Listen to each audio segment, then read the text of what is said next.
Hello and welcome. This is the All 12 Signs video series for Mercury in Virgo, specifically focusing on the retrograde. I will be reading for hopefully Taurus and Aries. It might get split up into two. I'm hoping to do both of you. Do check out the introductions to all the other parts. I break down different themes about what's going on with this retrograde to help you give more understanding of how to work with this energy and how it's showing up for you in your life. My name's Chloe. I work with card divination, astrology, and I channel energies through my body. As you can see, my hands are moving around right now. This is independent of my conscious thought, channeling energies from different dimensions to help us heal. My hands are just gone over my heart chakra, help us clear stuck energy and open up portals to the creator energy, the cosmos, or with our conscious mind that get us in alignment with our soul's journey, right? I focus in these videos, in these readings, on you, right? You are the most consistent thing in your life, right? The more that we work and understand ourselves, the more we peel back the layers of our response mechanisms, our thoughts, our actions, our deeds, connected to trauma responses and limiting beliefs, the more that we get to the root of who we are, that fundamental part of who we are, the more that we get into our soul alignment, the more that changes our frequency. And when our frequency shifts and changes and is in more harmony, integrated energy, okay? So we're not shaming, rejecting, hiding from the darkest parts of us. We are embracing them and understanding and holding empathy, love, and realness with those energies. We are not separating. We are not rejecting. The more that we do that, the more we hide, the more that energy gets louder and louder because it just wants to be seen. We just want to be seen. The universe just wants to be seen. We are the universe manifest in individual form. The more that we bring in that integration, right? That more that then ripples out into the world. The people around us, our local community, the collective as a whole, right? That energy then becomes accessible to the collective consciousness, right? So we're not just helping ourselves, we're helping everything around us. We're drawing towards us. This will help draw towards us situations that are more in alignment with that frequency, whether that's people in our lives, work situations, home situations, the way that we think about ourselves, right? The good, the bad, and the ugly. It will draw towards us things that are in alignment, but also we're going to be able to weather the storm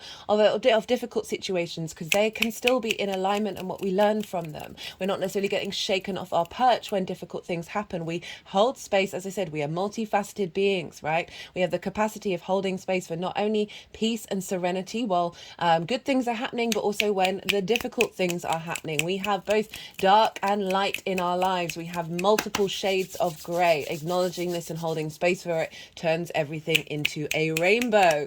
So I work with the whole house system. This is based, I work with Hellenistic principles. This is based off the Greco-Roman period over 2,000 years ago, as well as my own intuition working with those principles. Now, the whole house system, so each sign falls in the whole of a house. I really recommend, if you know your time of birth and your birth chart, that you clock in with the first house first.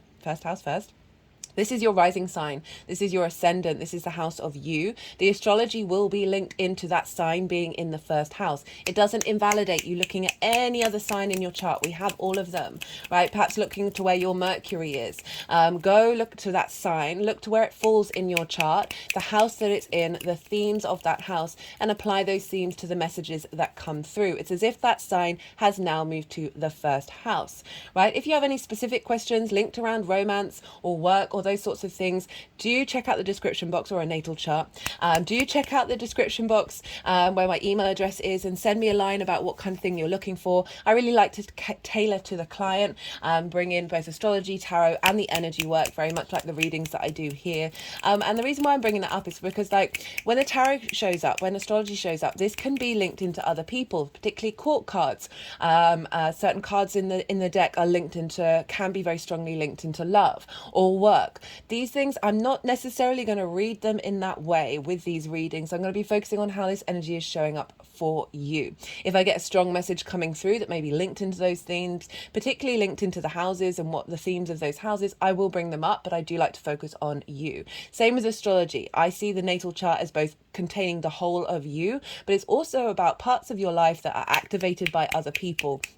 And so that would more come up in a more personal reading. So I just wanted to let you know that that's available, but that's what I'm focusing on is you in this reading.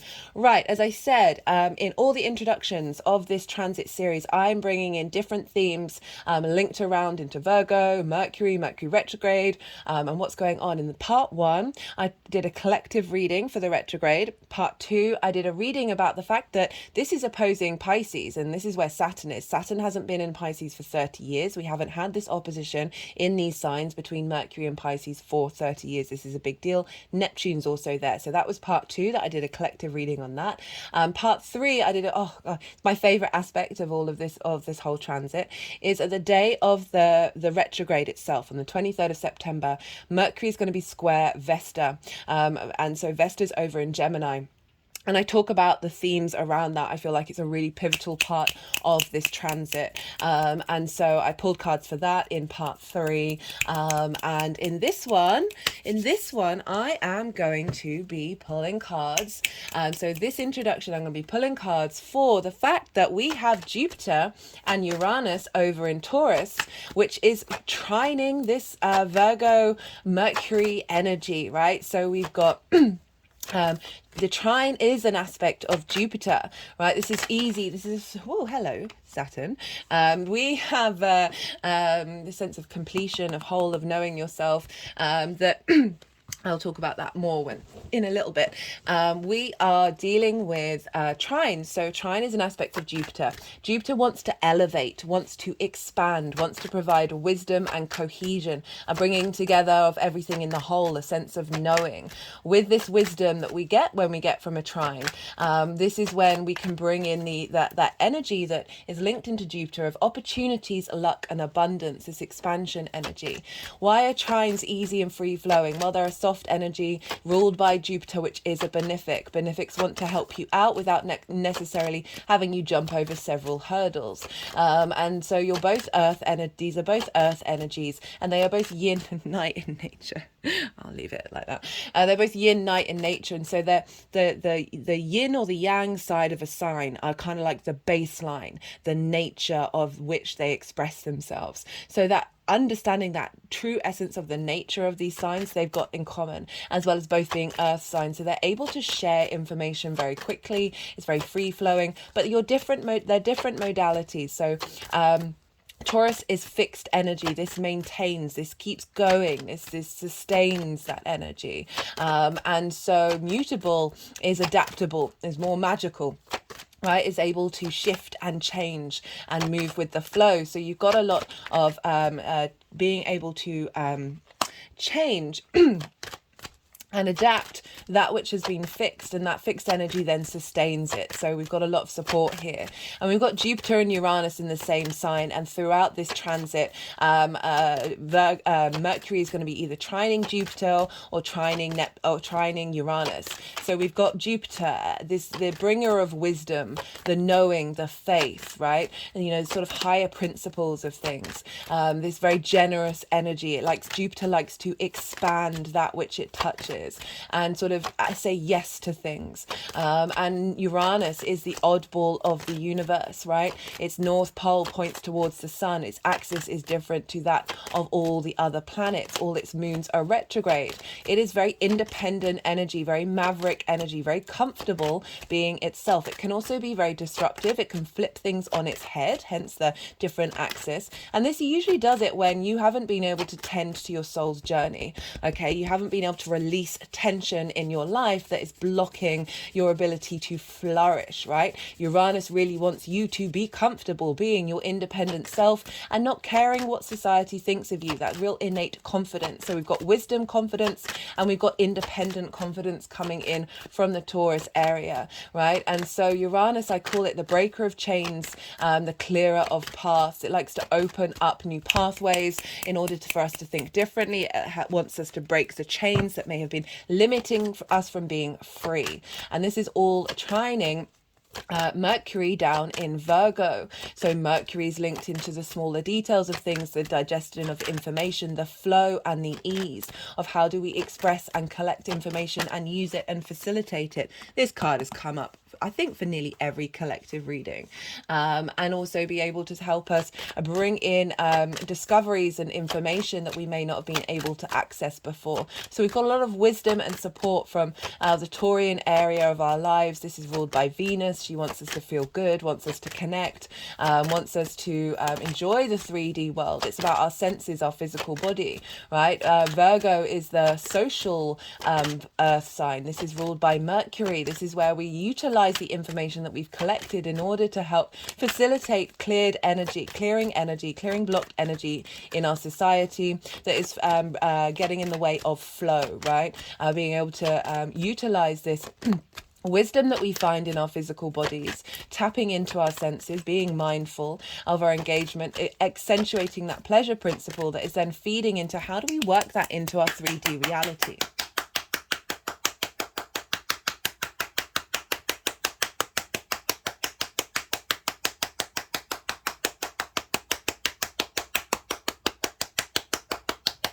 I've just got this song in my head. I'm so excited. I just can't hide it. Just that sort of exhilaration energy of Uranus, very inventive energy, the confidence, the wisdom of enjoying that 3D world and then expressing it. I just can't hide it, wanting to share that excitement. We're getting a whole new revamp in the Virgo area of our lives. Mercury rules Virgo and is also in its exaltation. And so this means it's really, the principles of Mercury are really raised up high. So Mercury both connects things but doesn't want to be bound, right? There's an aspect of needing to be fluid. This is mutable energy. It also rules Gemini, right? So this adaptability, this able to flow, ebb and flow, and be able to move with the tide. Virgo is earth energy, so there's a sense of commitment and loyalty and wanting things to work in the 3D realm. Virgo is linked into editors, engineers, as well as healing practitioners, of really wanting to facilitate this 3D world. And I love the combination with the Venus ruled Taurus of like, we're going to feel good. We want to feel good. It's not just the practicality, which can be very Virgo energy, but also the pleasure principle. And when I say pleasure principle, I'm not just linking that into romantic relationships. We get very stuck on that being the only way in which we can express and feel pleasure. We need to be tapping into feeling this when we go for a walk, when we do the washing up, when we just any single moment is never going to be the same again. So really embodying the now energy with this.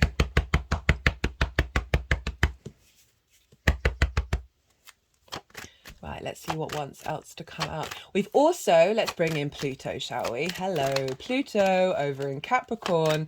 So by sign, we've got a grand Earth trine, okay? So it's not necessarily by aspect because Pluto's over at 28 degrees, but it is energetically by sign. So in the Hellenistic principles, if a planet is in a sign, it's affecting those other signs by those aspects. It's not necessarily as potent in regards to an exact aspect, but it's still energetically there. We've got Pluto over in Capricorn, ruled by Saturn, our long-term legacy, our collective earth sign, tapping into the cycles of earth, of really sort of thinking about the future and not just about that immediate pleasure principle. So not only do we have this facilitation of the 3D world from Virgo, wanting to heal, wanting to clear stuck energy, we've got the pleasure principle over in Taurus, and then we've got that commitment, that loyalty to the long-term situation that is being revealed by Pluto. Pluto is magnetic. There's power there. It's about operating from a place of power that doesn't diminish anybody else's. It can bring up a lot of fears in order for us to work through them. But Pluto is also linked into the riches under the earth in the underworld, right? Treasures being revealed, minerals and gems popping up and being uncovered. Pluto for me very much right now is uncovering hidden talents that we've always had within us, right? And being able to bring them to the surface. This grand fixed trine is very inspirational, very bringing together of all of these elements and finding deep wisdom and expansion and generosity in the 3D world that isn't just linked into the immediate individual response of Taurus, the social need for harmony, and the collective of where are we headed and what are we doing. These are all coming together. In order, earth energy is bound by gravity. It is there's a slowness to earth, but there's a structure and a form. There's a sense of the practical and the loyalty with earth energy, right? There's as I said, that slowness of commitment to the long-term game. And this is all being combined in this lovely earth trine that we're going to have, a grand earth trine that we're going to have the whole time. So very inspirational. So lots of elevated energy coming through in the 3D world on an individual form, and hopefully for the collective, but let's focus on the individual, because let's be real, the outside world is pretty wild right now. So yeah, we've got a lot of lovely earth energy showing up for us. That it's like, okay, how do we feel in the physical body? How do we feel in the way that we move through the world in the physical reality? And how do we shift and change that in terms of the long-term commitment of heading in a direction that is facilitating this transformation?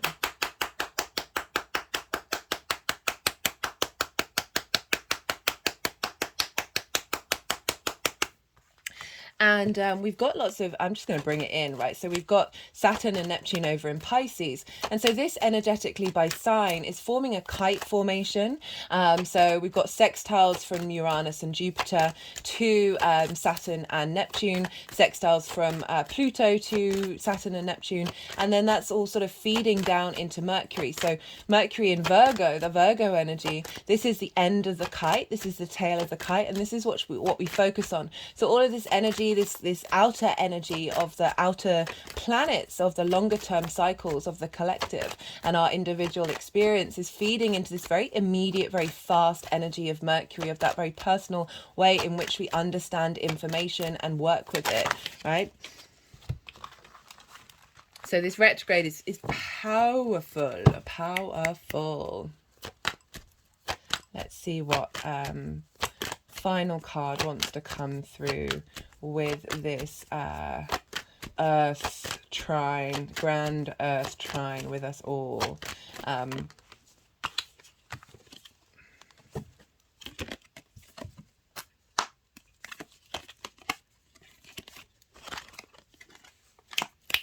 Okay, so we've got the Death card and Temperance. So letting go of that which has authority over us, okay? Very much the Uranian energy. See here, the king is no more, right? So this is an element of releasing an understanding of that which has bound us, that is no longer serving us, and moving with purity through to the sun rising the other side, of composting this energy, very earth energy, of transforming it, the cycle of life, death and rebirth. We are entering into new contracts that are serving us in the long term. We've got the Temperance card. This card has come up loads in all the readings. This is about alchemy. This is about spending time refining and going over all the different parts of who we are. Or let me just move this down just a little bit.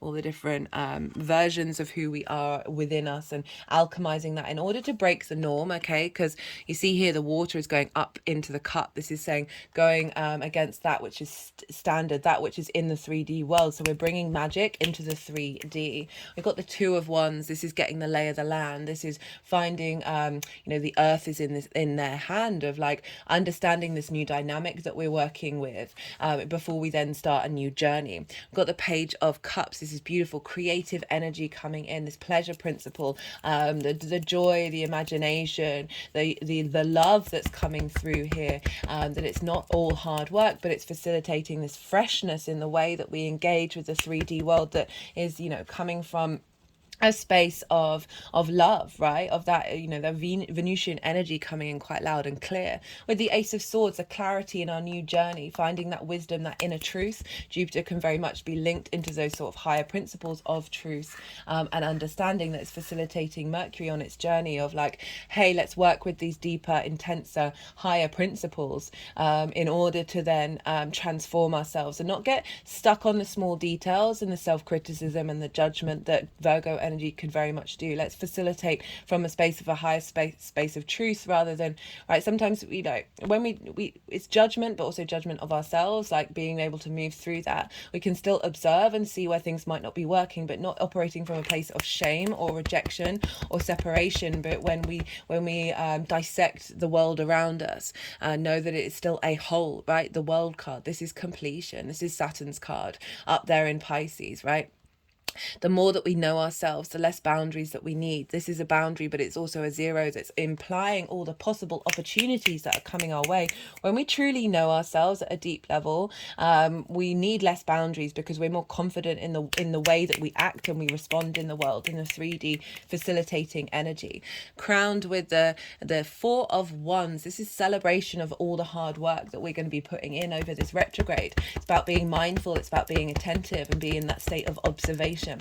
And the other side of it is saying we are, this is about the harvest, right? So this is bringing in the harvest after a year's hard work, celebrating with like-minded people. Like the work that we put into ourselves helps facilitate the community, right? And the more that we are in joy and in alignment and integrated, like understanding the many nuances of an ecosystem and how that all works together in order to create bounty, create health in the world, right? Food, right? The nourishment, the nutrition, but the deep nourishment that we're going to be getting with this grand earth trine that is facilitating a celebration, a sense of coming together and being able to appreciate who you are, where you're at, and finding the joy in that.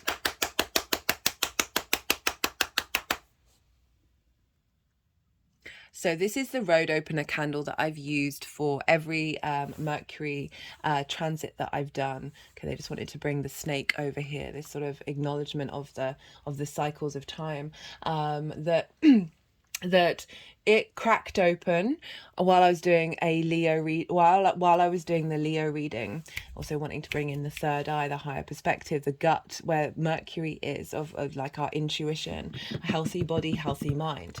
When we're more in balance with our physical body, in terms of a nutrition basis rather than that pleasure principle, the more that we're able to tap into the true responses that we're feeding off of the information that we that on a subtle energetic level that we are gleaning from our environment, rather than that conscious awareness, that unconscious space, our body awareness of what's going on. The more that's in alignment, the more that we can draw towards us this sense of really deeply knowing the actions that we need to take, that opening up the world to us. What was I saying? Yeah, this cracked open when I was doing the Leo reading, and it was while I was doing some energetic work for Leo, and it really felt like a collective reading that wasn't just specific to Leo, but we have Leo in all of our charts. So if you do want to go check that out and see what happened, because the channeling I did after that was really quite that was quite an intense energy, quite powerful. That you might want to go check that out. Right, that's everything that I wanted to say with that one. So we're getting a lot of support, a lot of inspiration, a lot of creativity with this one, and I just wanted to pull some cards for that. Be good to yourselves, guys, be good to those around you, and most importantly, be well until we meet again. Taurus rising. How you doing, Taurus? For those of you just tapping into the Taurus energy and it doesn't fall in your first house, look to the house that it does fall in and the themes of that house, and apply those themes to the messages that come through. It's if that Taurus energy has now moved to the first house. Take what resonates, leave what doesn't. In general, regardless of whether Taurus is your rising sign or not, this energy of Virgo is trining your Taurus energy. You are fellow earth signs. Okay, right? So Trine is an aspect of Jupiter. Just talked about that in this introduction of this video. Do go check that out if you've missed that, because that was very much focusing on the fact that we've got Jupiter and Uranus in your sign trining this energy. So big powerhouse energy coming through. Trine is an aspect of Jupiter.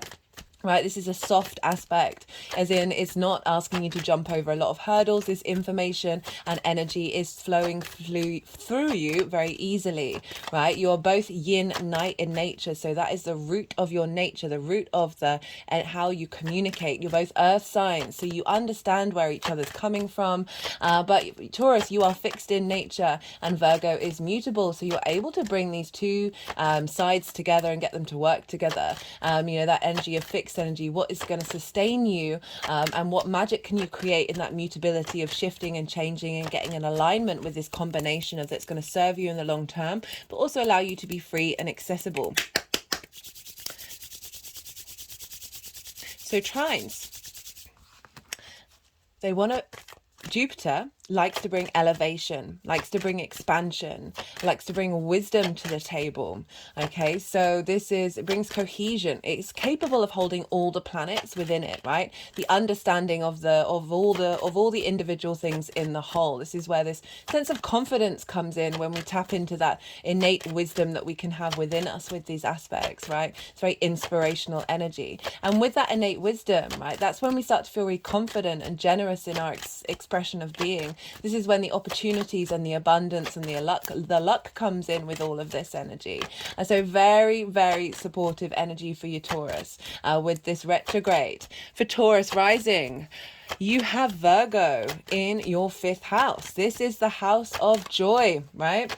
This is your creation energy. This is the main part. I focus mostly on the creation energy side of it, because everything else I'm about to say stems from that creation energy that we all have within us, this ability to manifest into the world and get creative and find joy within that, right? Because it's fun, amusement, play, games. It's linked into romance, short-term dating, the pleasure principle, as well as children. This doesn't just have to be literal children. This can be the things that you birth into the world are kind of like your little children running around, going around and doing their own thing. Like you're creating something and it then becomes separate to you, but you are still a part of it.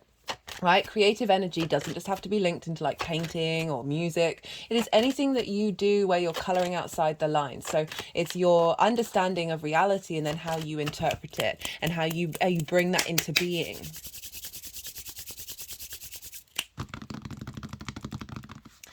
So this is a very beautiful revamp that you're getting in your creation energy, right? How you connect to pleasure. Pleasure isn't just linked into romance. This is, the things that bring you a spring in your step, right? The way I look at it, Mars is the motivation and drive to get out of bed in the morning and take action. The 5th house is where we find that joy, where we find that which gives us life. Okay, so it's not just about that creation energy, but acknowledging that you are part of creation and you have been birthed and you find life, that enlivening energy from the thing that you were birthed from, right? And that is the universe. And so where do you find that? Mercury doing a retrograde here is going to be helping you reevaluate that, reveal gifts that you may have been under the weight of trauma responses and limiting beliefs. We're breaking free of these. We're separating ourselves from we're acknowledging that contracts of certain clauses in our soul contract have been fulfilled, and we're now navigating and interacting with a new engagement with these contracts that are fulfilling the next part of our journey.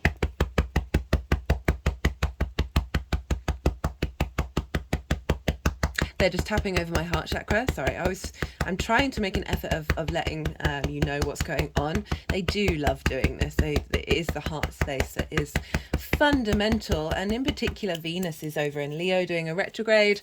You're ruled by Venus, so that's a big deal. And then you've got this lovely trine of the Mercury retrograde as well, so that's just a really beautiful combination of the heart space and how we then facilitate that heart in the things that we do on a day-to-day basis. Okay, right, so I'm pulling cards for 4 different piles. I am pulling cards. So the first pile is for the shadow phase of the retrograde. Now, I'll explain what these all mean. The second pile is the retrograde itself. The third pile is when Mercury goes direct. And then the fourth and final pile is how this energy is manifesting in this part of your life moving forward. Right, so shadow, what does that mean? Well, yesterday, the 4th of August, Mercury went into shadow. This is when, a planet begins its journey on the degree that it's then gonna finish its retrograde on. So it's a 3 times a charm energy. Okay, so right now we've got Mercury. So 8 degrees is the initiation point, and that was yesterday on the 4th of August. And now Mercury's moving forward, but it's going over the degrees. It's going to retrograde over. It's going to stop, slow down, and then go backwards. So this is the second part. This is the retrograde itself. It's going to stop. when it hits that 8 degrees, slow down and then start to move forward again. And so that's the third part, but it's still going back over the same degrees that it retrograded over. I find with retrogrades, we don't see things really kick off of everything that we've been learning and manifesting until it leaves the degree that it retrograded on. Okay, so it's not until it goes past 21 degrees and 51 minutes that we'll then, like, we're really into new territory. The way that I look at it is, you imagine a book that's got chapters, but those chapters can be contained in different sections. So it's not until we move into a different section where we're going into new land that's when, after everything that we've learnt from the previous sections, get amalgamated into a new part of the cycle. So that's on the 30th of September that's when Mercury leaves its shadow phase. But let's go back to the initial shadow. Actually, no, I should probably talk about, no, I'll bring it up while I'm talking about it. The initial shadow phase. So shadow phases are that unconscious space where your unconscious mind, the creator energy, is just showing you little clues about what this retrograde's all going to be about. Sometimes it's really loud. Sometimes it can be louder in its how you see how it shows up in your life than the retrograde itself. It all depends on your chart. All depends on what's going on for you personally. Sometimes it might not show up at all. It might be very, very subtle, energetic transfer. But it's just sort of going to bring up little hints and clues that are coming from that unconscious space, coming from your soul space. It's like, hey, here's the breadcrumbs. Here's the breadcrumbs to help you understand what's going on. So that was yesterday on the 4th of August, and it's going to go up to the 23rd of October. So there's going to, just bear witness to what's going on and seeing what's showing up, and like tap into your intuition, tap into your gut to get a sense of, okay, is this it? Is this part of it? Is this what's going on here? And then the more that we sort of become aware of these clues, the more that we can start to co-create. It's not about controlling what the retrograde's going to be about. It's about acknowledging that you are playing a role in this relationship with the cosmos, and the more mindful of that, the more that we don't necessarily get swept up by things that might not be going your way, might be discordian energy, and just acknowledge that this is part of the process. And then, so with retrogrades, then we got the retrograde phase. And this is when we're now going backwards. We're going back over old territory. And so we're more familiar with the energy. It's not necessarily as harsh as it can be with that shadow where you're like, oh, what on earth is going on here? It all varies. Sometimes the retrograde is louder. It all depends on your chart. And the way that I look at retrogrades, I describe it in two different ways. Imagine walking somewhere new for the first time, and you've got an end destination that you want to get to. You're probably going to spend a lot of that time. We're meaning-making machines. We do that in order to survive, of collecting information from our environment to make sure that we don't get in harm's way, right? It's also, we can use it to cultivate and thrive, but a lot of the initial process can very much be that learning mode of like absorbing that information. Am I going in the right direction? Do I need to turn here? Maybe looking at your maps and then forgetting what you've looked at and then go back again, and you're constantly sort of stop starting. That's the shadow phase of like of things cropping up that may be unexpected. There may be some detours that happen that weren't part of the plan, or you may, whatever it is, that this is when we're in learning mode. We're in sort of digesting mode rather than outwardly expressing ourselves. So there's a little tension. You're not necessarily in flow so much with that because you're going over new territory. But with the retrograde, we then go back over. So imagine when you're walking home, it often goes a lot quicker than your first journey, right? So you're already aware of your environment. This is when you can sort of, you're not constantly using up your energy to figure out what's going on, because there's more confidence here that you're going over old territory. And this is when you might notice things that you didn't notice on the way there. So whereas before you might have been focusing on like the road signs, now you're looking at the flowers. Now you're noticing the colors of the doors, right? You're looking at the nuances of your environment, and then contemplating, and then getting imaginative, and then perhaps daydreaming and thinking of different things that are are part of that ability, that sense of comfort that then allows us to explore, right? So there's this element of this boundary of this, what percentage are you learning and what percentage are you contemplating of something that you've already understood. Now the third time, this is when we really go into full contemplation of like, okay, what have I learned? What have I grown from? You've got a real understanding of what's going on. And this is when Mercury goes direct and goes back over those degrees again of like, oh, okay, now what do I want from this? Now how am I moving with this and getting more creative with it? It's also about like like perhaps going to an event in a location that you've never been before, and like not knowing where everything is, not knowing the protocol. Second time, you're a bit more familiar. Third time, you're just more at ease with what's going on. You know some people, you're saying hello. You're able to just soften a little bit and really sort of integrate.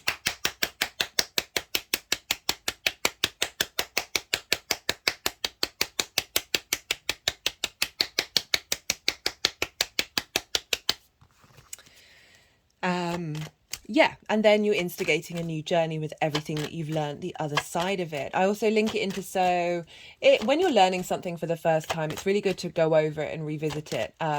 You may have picked up a lot in that first route and that first time. Say you're reading a book or watching or doing a course. And you're going over the fundamentals, you're going over the basics, and you didn't know any of it before. You're absorbing a lot, you're learning, right? You're trying to piece together everything and make sure that you have a basic comprehension of what it is. Then the second time around, as I said, like you're moving away from that. You're still learning, but you're now allowing yourself that space to contemplate and think of different narratives and think of different ways that you interpret that on your own personal experience, that isn't necessarily the scripted line. Okay.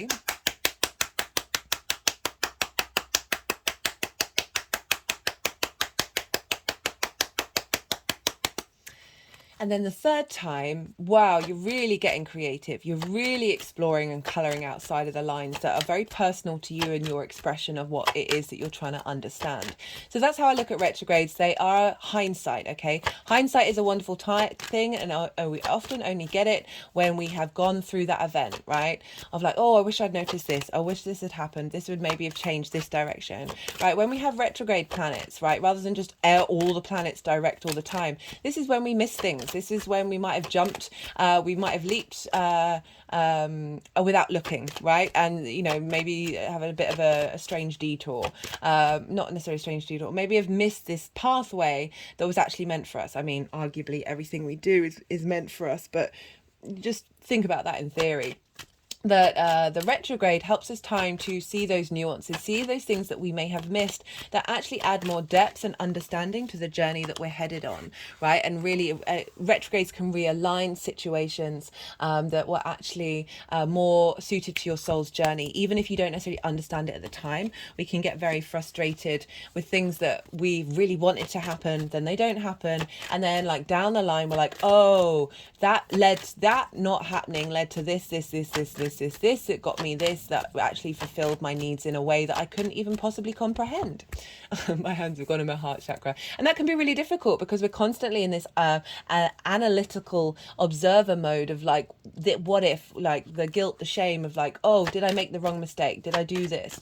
Like, try and find peace with that, especially with this retrograde. I feel like it's a general theme for all of us because Virgo can be very critical, very judgmental, and in turn very self-critical and judgmental. It's usually why that just the ability to observe things and see where things are at fault can get really magnified in a way that's deeply unhealthy, right? And really can really limit us. So it's acknowledging the skills and the wonder of that, right? Virgos are linked into editors, engineers, and also like nutritionalists is in terms of like figuring out all those little details that help the body work, figuring out editors of words that needed to be in a certain order in order for that flow to be there, engineers fixing problems in the 3D world that bring more flow and bring productivity. These are all the Virgo elements of Mercury, right? Of bringing flow and ease into the 3D world. And so with this retrograde, this is often a time when people can come back into your life, and this can be for various different reasons. This can be because there's something that a past in a relationship with someone, it doesn't have to be romantic, can remind you of something that's important to you. It can be somebody coming into your life that may have been a difficult situation, that you are, it helps you realize the journey that you've been on, and that no longer triggers you. That's no longer a difficulty that you attach yourself to. That's just simply something that has happened that has got you to where you needed to go. You can also bring people into your life where there needs to be resolution made, where you need to go over and back over that dynamic in order to bring about flow and clear stuck energy.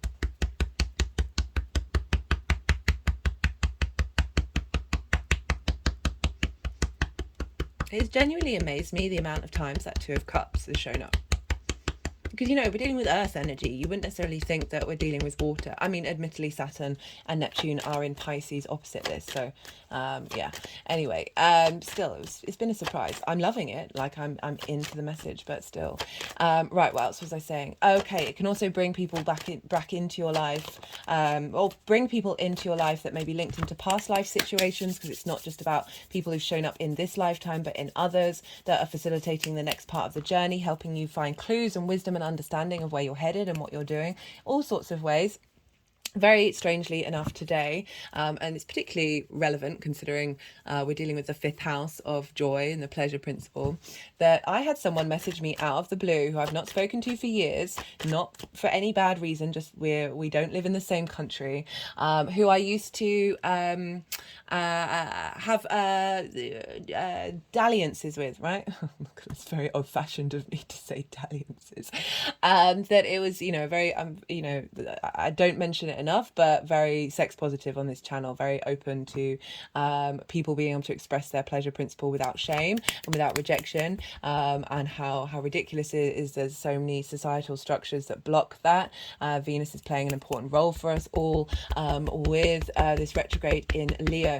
Anyway, like, it wasn't anything serious, but it was a wonderful experience, and messaged me completely out of the blue, and I went and checked the astrology of the time of the message, and also his natal chart, and he had the Mercury was at 9 degrees of Virgo, and his natal chart was at 9 degrees of Capricorn.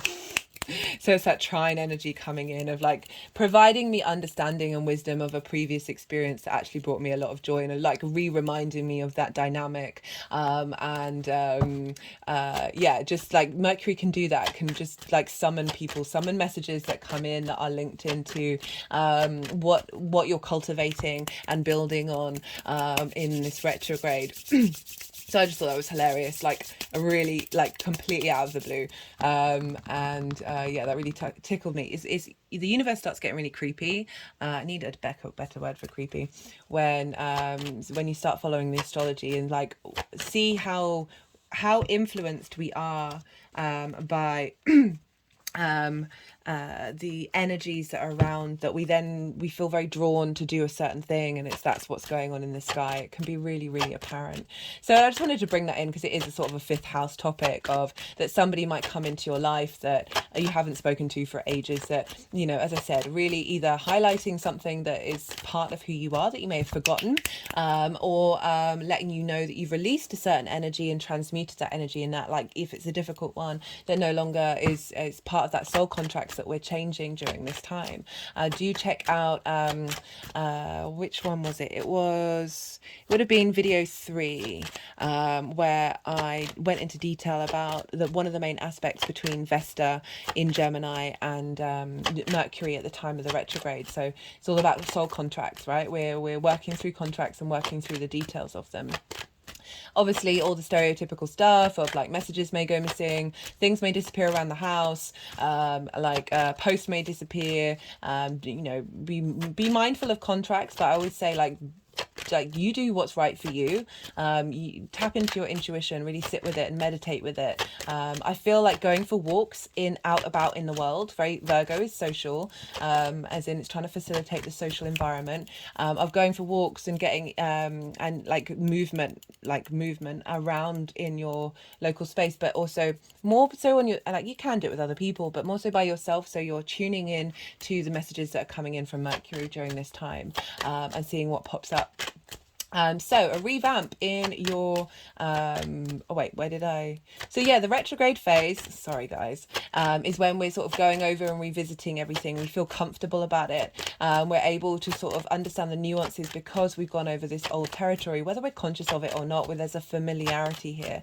And so this revision, this revising, this being able to find those small details, this is a great time if you've got a creative project that you're working on, to work out the smaller details, and really get to the depths of something, and really get that to facilitate and flow with more grace and more ease with this retrograde.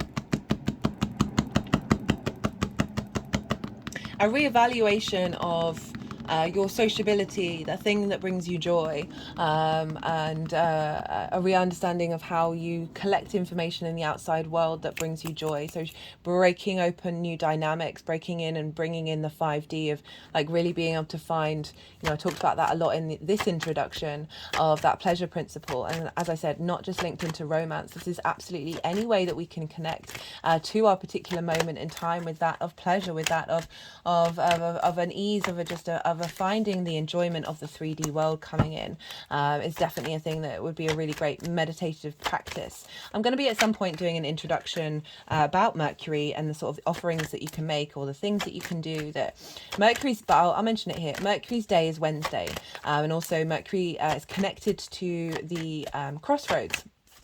So this is about making decisions and having many paths to go down and where do we go. That it can be a really helpful thing if you just want to call on Mercury and say, hey, I'm here, I'm bearing witness to you. That can just be a very simple way of engaging with that energy without necessarily asking for things, because then we then co-create on an unconscious level that brings what it is, the answers that you truly need. Or going there with a question to Mercury on a Wednesday, maybe holding an orange, because that's definitely a thing that Mercury appreciates, of that from my experience anyway, that just like put out a question and then go for a walk and see if that pops up into your head and you get answers about that.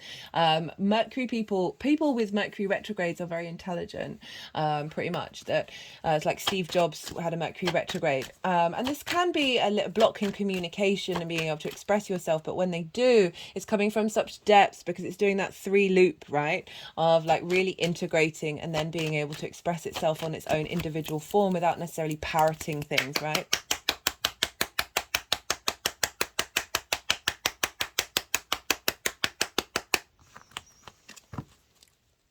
So we're working with that energy right now. We're working with this ability to find the nuances, find the details, and also expand into the all of like getting the bigger picture, because that's what's going on with Saturn over in Pisces. Right, I'm gonna, before I start, look to where your Mercury is in your chart, the house that it's in and the sign that it's in. So the energy of that sign and the themes of that house are going to show up with this Mercury transit. So that's just going to add a little bit more personal depth of your understanding of how this transit's going to work for you, and what you're looking for, because it could be wherever Mercury is in those themes of that house, they're going to be really prominent in what's going on in your 5th house for you, Taurus risings, okay? So they can often show up in that way. Right, I'm going to break down some of the main aspects that Mercury is going to be making throughout its transit in Virgo. It entered on the 28th of July. Sometimes, so even though I said like the shadow phase, that can be really loud in relation to the retrograde. When planets enter a sign, this is when they're like, so they're entering a realm. You see signs as realms, as like lands in which they have a cultural reference of the sign that they embody, right? And so Mercury rules. I'm just going to pause for a second. So on, I was talking about realms, right? Mercury rules Virgo and is also the only planet that is exalted in its own sign. So each planet is exalted in a certain sign, and Mercury is exalted in Virgo. And what does that mean? Well, think about the realm. Okay, this essentially, Mercury has, it's got temples in its own realm already, and then it's got an absolutely massive one, right? This is where all the qualities and traits of Mercury are raised up high and elevated, right? So it's sort of a higher principle of Mercury coming through here. And so Mercury entering on the 28th of July was sort of entering its own realm and was basically saying, so often when planets enter a sign, they're very loud, they kind of sort of can give clues about the whole transit. And so it was basically just sort of yelling, this is what I plan on doing for the next couple of months, guys. So to let everybody know, let all the energy in that sign understand what it's aligning itself to. So check around the 28th of July to see what was showing up then. Also on the 4th of August, because this is when Mercury went into shadow phase. So this was yesterday at the time of recording, and I woke up with a headache. I don't get headaches very often, and I was like, oh, hello, Mercury. I also had a little bit of a tickly throat. you know, the way we communicate, our throat chakra and the mind. Okay, so like sometimes we get those physical responses to the energetic shift that's coming, right, that needs to recalibrate. And my words were like disappearing, like just it felt like the words were falling into an ocean, which was, you know, very apt, because I was also getting a lot of clues about other things as well, but I just wanted to let you know, like, that definitely got some physical responses to it.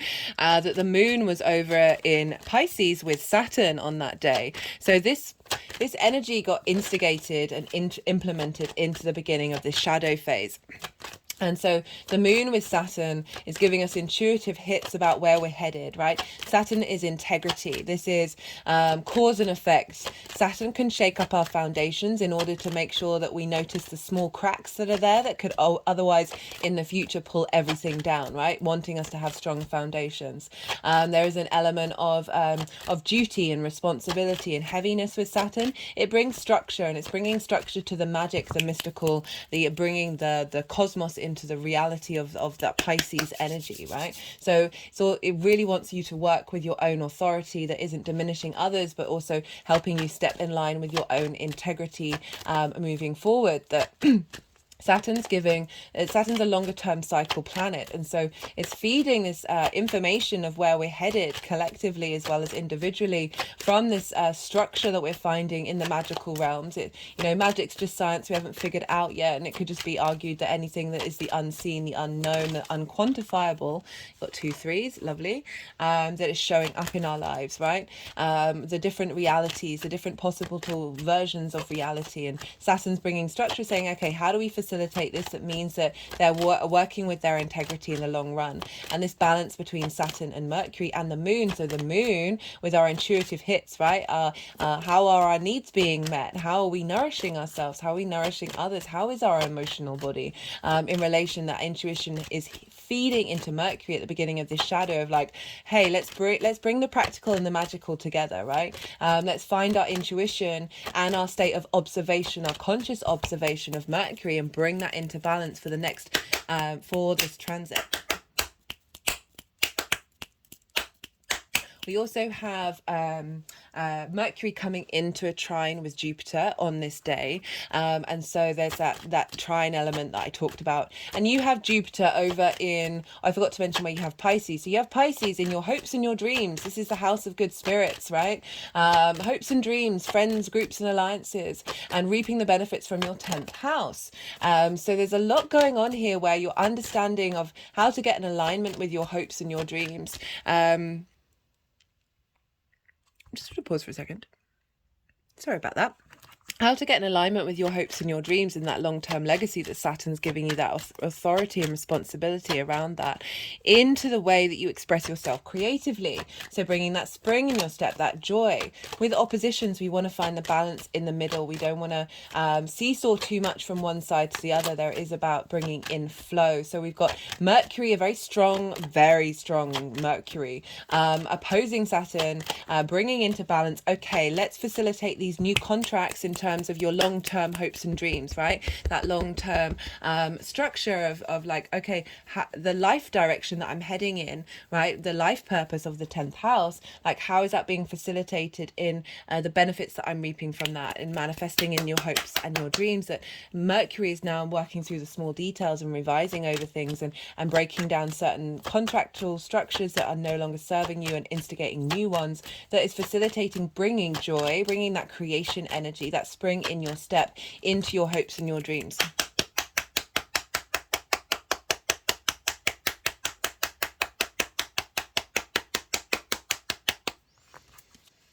And with that trine to Jupiter, sorry, I got a little bit sidetracked. That is finding wisdom in the way that you embody yourself. That's allowing you to find wisdom and understanding of bringing that creative energy within you, right? In the way that your actions and your deeds. So finding that pleasure principle in your character and the way that you express yourself. The wisdom of who you are is feeding into that joy, right? So it's not just from an immediate response mechanism, but it is from that depth of Jupiter that's able to expand and say yes. It's also a longer term cycle of like, how do we bring abundance into that creative energy?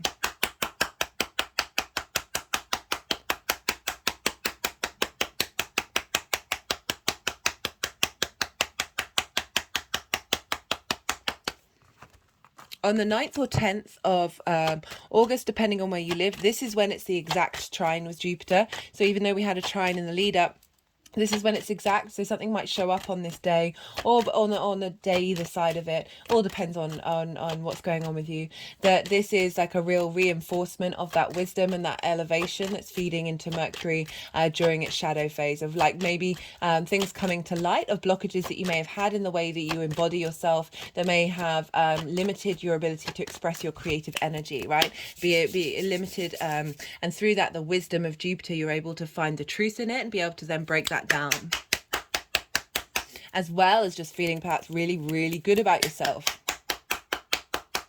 and understanding how to bring that feeling of feeling good about yourself into your creative pursuits.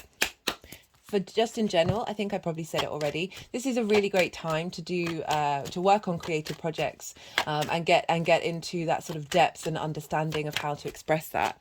On the 16th of August, we have a new moon in Leo. I will be doing a separate transit video on this. This will be the next one that I do, and I'll be pulling cards. But I wanted to mention it because Mars is in Virgo, right? So you've had a lot of motivation and drive to put your creative energy into action. And Mars will be trining Uranus on this day. So this Mercury is governing Mars. So the energy of the retrograde is governing how Mars and Uranus are talking to one another. Uranus, the oddball of the universe, right? Wants you to be independent, wants you to be maverick and an individual in your own way and how you embody that. Trine with Mars, of like finding the motivation and drive to instill that individual sense of self into your actions and your deeds, and that thing that drives you, like that what Mars is very much linked into defending and attacking. Like, what are you prepared to defend within you, right? And finding Uranus can help clear the pathways in order to allow Mars to be able to feel confident in its expression of protection over you, right? The inner child is also in the 5th house, right? So doing a lot of inner child work, breaking out soul contracts around that have limited that inner child from being able to feel comfortable, safe and secure, and then therefore carefree and creative and full of wonder and naivety in the best possible way, of really releasing that and setting that free and healing that energy. Okay, my hand has just gone around my gut. The Virgo rules the gut. That, stuff may have happened to you as a child that may have blocked off the healthy gut biome. So there may be some deep healing around that helps facilitate when Mercury then moves into Libra, which you have in your 6th house of work, health and routines, of really being able to establish from everything that you've learned with this retrograde of how to take care of your gut, how to take care of your health and find balance with that. But in general, right. So yeah, that was that. On the 23rd of August, this is when Mercury's going to go retrograde. On this day, the sun will have moved into Virgo. This is a pivot point. This is a pivot point, and it's even more of a pivot point because it's the day of the retrograde. With the sun moving into Virgo, this now means that every planet, every sign is now being governed by Mercury. So let's do the chain of events. Pluto is in Capricorn, ruled by Saturn. So what's going on with Saturn is influencing what's going on with Pluto. Saturn's with Neptune in the sign ruled by Jupiter. And what's going on with Jupiter is therefore ruling what's going on with those two. Jupiter and Uranus are in the sign of Taurus, which is ruled by Venus. So what's going on with Venus is impacting what's going on with those. And Venus is in the sign of the sun. And so wherever the sun is having an impact on Venus and therefore everybody else, right? Mars is in Virgo. So all of this energy, and therefore all the signs that all these planets rule, are being governed by Mercury because Mercury rules Virgo, and therefore all of this energy is getting like the influence of Mercury on this day is vast. And the only time it will shift is when the moon is in Cancer in its own sign. And that will be the only time we've got energy away from this retrograde that isn't being dominated by Mercury.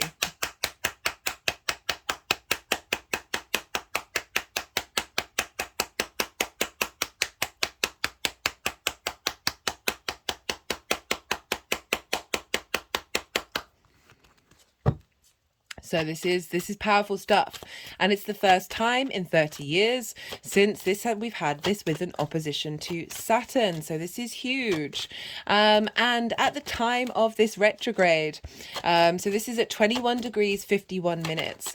Whoa! As I said, all the love this deck. Very slippy, very slippy, but it's good. It means it will last. The last deck faded completely. So, day of the retrograde. So when planets station, this is when they start slowing down. Oh, there's my finger. Start slowing down and then going backwards, and then stop and then slow down and then move forwards. These slowing down moments, very powerful energy. And the fact that we're getting all of this, all of the rest of the chart is being governed by Mercury. This is a big deal. And Mercury will be square Vesta over in Gemini, which for you is in your second house of your values, how you value yourself, your resources, the things that make you money, the how you manifest. It's also how you value yourself. My hands have just sort of gone over the heart chakra, and so this is very powerful energy. Vesta is tending to your internal flame of your devotion to and the clarity of truth of understanding your value, and therefore understanding the resources that you have in order to manifest in the world, right? So this is square Mercury. This is really powerful. Do check out it'll be part 3, the Gemini one, because I pulled cards for that in the introduction, and I went into a lot more detail of what's showing up there. So do go check that one out, because for me, it's my favorite aspect of this whole transit. That Vesta there, this is when the contracts are getting reassessed. This is This is a deep understanding of everything that's been cropping up in your unconscious mind, of things been coming up in the shadow phase. Now at the beginning of the retrograde, this is when Vesta and Mercury are like, hey, what's been binding us is complete. Where do we want to move forward? How are we getting in alignment with that truth of your soul, right? That Vesta energy, the pure devotional to the flame within yourself that is now currently in a place where it's connected to how you make your money and how you value yourself, right? And what it is that you value.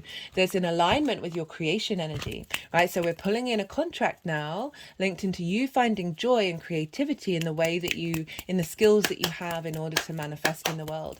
You're finding joy and creativity in how you value yourself, and finding that pleasure principle in putting action into those things.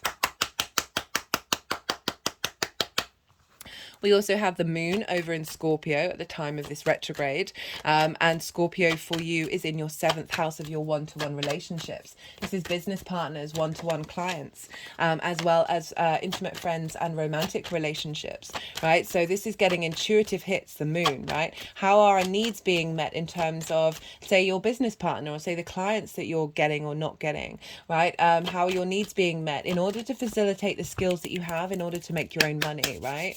And that's drawing in on your creative energy, that life force that you have within you. It's also your romantic relationships that may have undermined your understanding of your creation energy, that pleasure principle that's blocked your understanding of how you value yourself, or friends, or whatever it is, or an elevation of getting intuitive hits about what it is that you need for the next part of your cycle of the way that you interact with one-to-one relationships. It's a creative energy. It's a sextile aspect of Venus. She wants to connect. She wants to give appreciation and value, a sense of harmony coming in with those dynamics with your creation energy, as well as, what was I going to say?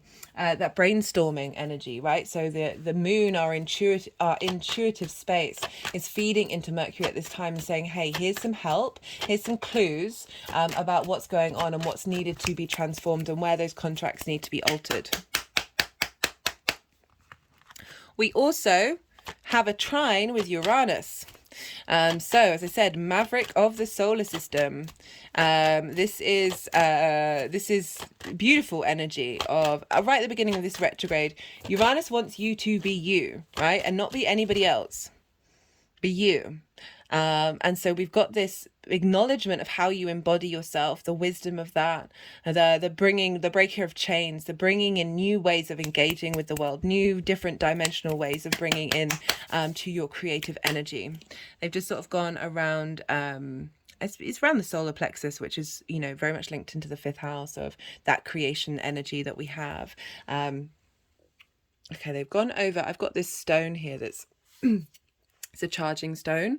Its formation is because water has passed through it over so many thousands of years that it then creates this sort of amplifier of energy, and helps. You know, it's useful for charging crystals, and I just keep it on the altar to sort of keep the energy charged and but also in flow and in the movement. So they just wanted to go there of really providing wisdom and elevation for okay, how do we get these contracts in alignment? How do we get these new commitments to ourselves, a new understanding of information that is facilitating the healing and the growth and the expansion of your joy in your life over the next cycle? So I absolutely love that. We also have Mars is at 27 degrees, so it's kind of a wide conjunction with Mars, so getting our motivational drive and passions, and where are we headed, that independent energy of Mars of like, let's get stuff done, let's be good at what we do, into Mercury at the beginning of this retrograde. We've also got a trine with Pluto, so that grand Earth trine that I talked about in this introduction, of what's being uncovered, what resources are being uncovered. And for you, you have this in your ninth house of how you see yourself in the world, right? Your connection to your philosophies, your morals, your ethics, your principles, this book religion, spirituality, nature, the cosmos, the universe, whatever it is. These big picture philosophies are being unearthed. You're getting the magnetism and power of understanding, embodying who you are in this world, who you are in this cosmos, and that is feeding into this creation energy right at the beginning of the retrograde of saying, don't let the Taurians sleep on themselves, right? Don't let them forget that they have magnetism and power and the ability to transform and connect with whatever is higher than you, but that we are still a part of, into the way that you are uniquely yourself and full of joy and creativity in the way that you collect information. Love it. On the 4th of September, this is when Venus goes direct. So if you haven't checked out the Venus retrograde, I might have already said this already, do so. One of your rulers is Venus, so this is a big deal. She retrogrades once every 8 years in certain signs, and it was 2015 when she retrograded in Leo. So we're starting a whole 8-year new cycle. Admittedly, she's not out of shadow phase. That's not going to be until the 7th of October, so after Mercury has left the shadow phase. But this is when we're going direct again. So this is when we're working through things with the Venus side of it. But the reason why I bring it up is because on this day, Mercury is trine Jupiter in your sign, as well as the moon. So the moon's going to be there. So we're going to get intuitive hits about how to nourish ourselves from a pleasure principle, right? How to raise up the creativity of our intuition and our emotional body with Jupiter that's expanding this, that's feeding into a trine with Mercury, okay, right? Getting that wisdom and that sort of that emotional body and how our needs are being met in the way that we express ourselves into that creative energy and that boosting that. The reason why this is important is because this is 2 days before the Cazimi with the sun. So when planets conjoin the sun, this is called a Cazimi. This is when we get downloads, messages from the center of the solar system, which is a portal into the rest of the universe, right? The light body, right? The vitality, the downloads, the animation, the purpose, the direction, right? This is the midpoint of the retrograde. And so Mercury, after having everything, after everything that it's been learning,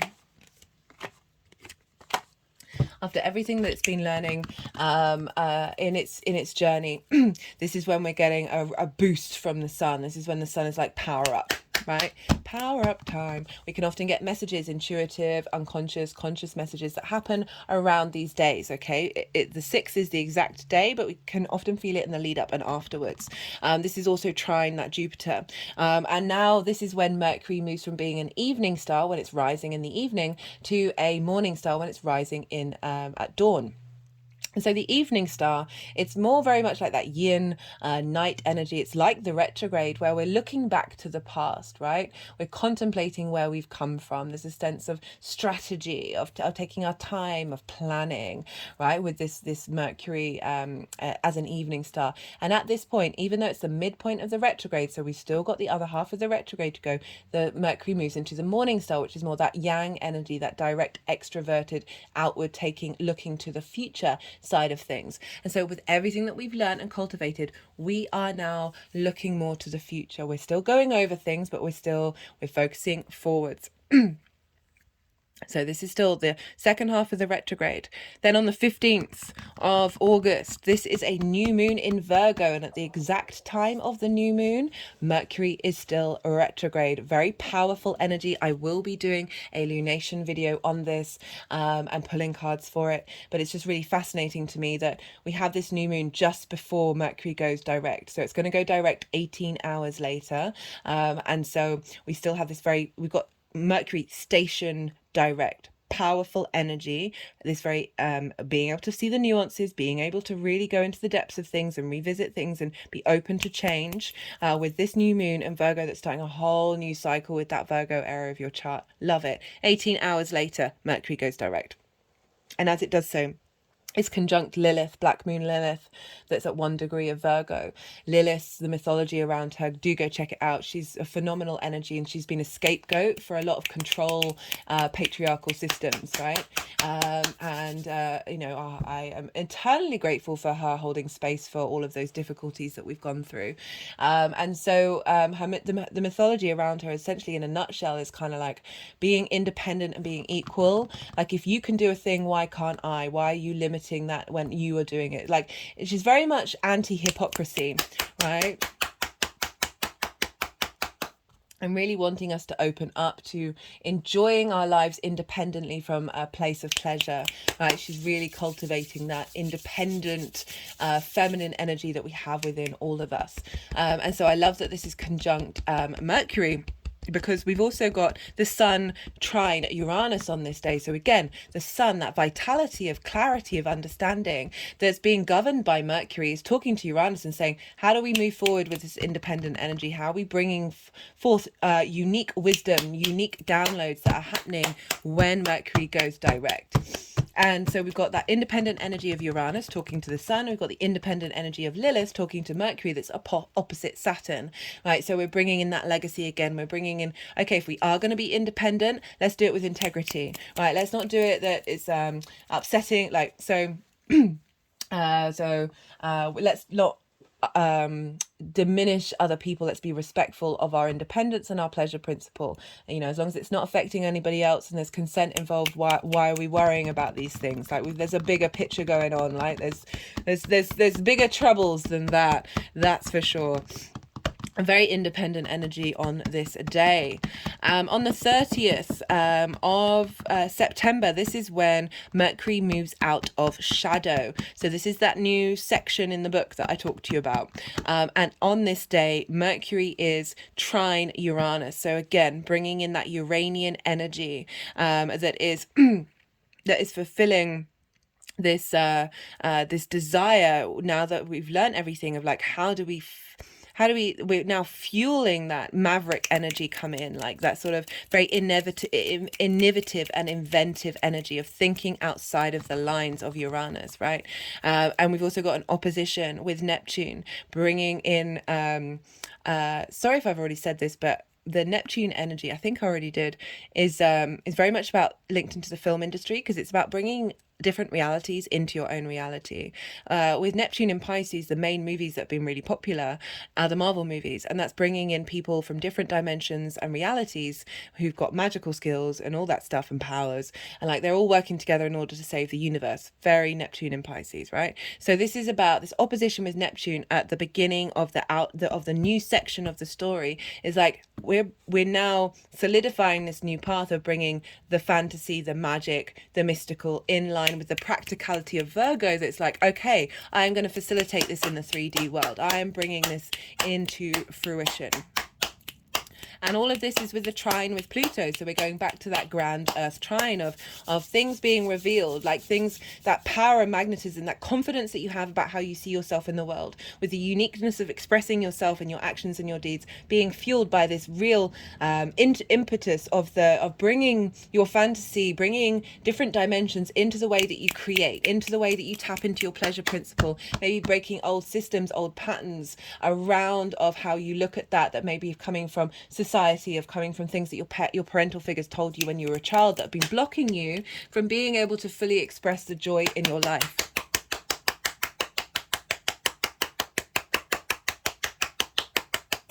On this day, Venus is conjunct Juno in Leo. She's not quite out of shadow yet, but Juno represents commitment, your ride or die. Sextiling Mars, which is conjunct the South Node. Mars and Venus are ruling the nodes right now. Venus is trine the North Node over in Aries, right? So this sense of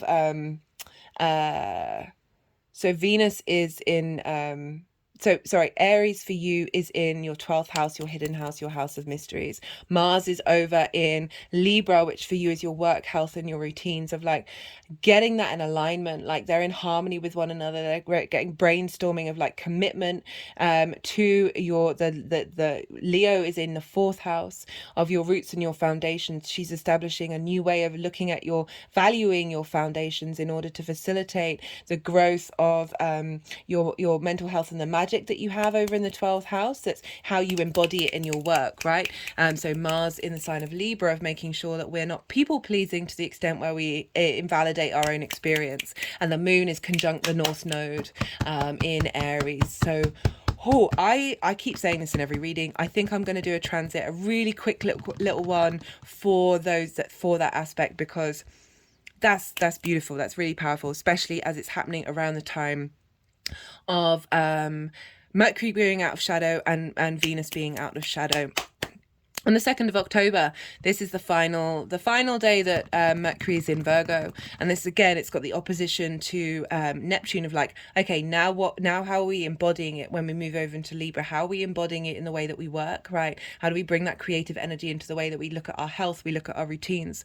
We've also got the moon on Uranus in your sign of like, where are your needs being met that haven't been met, that are stopping you from being free, as well as getting really intuitive hits of so very maverick ways of embodying yourself. Okay. Right, so they put the deck down ages ago, which means that all the cards that wanted to come out have come out. I mean, admittedly, there's a fair amount of cards here. This is when I'm going to go quiet. So you've had the yin night, the yang day side of the reading, the active extrovert, not bound by gravity, stimulation, the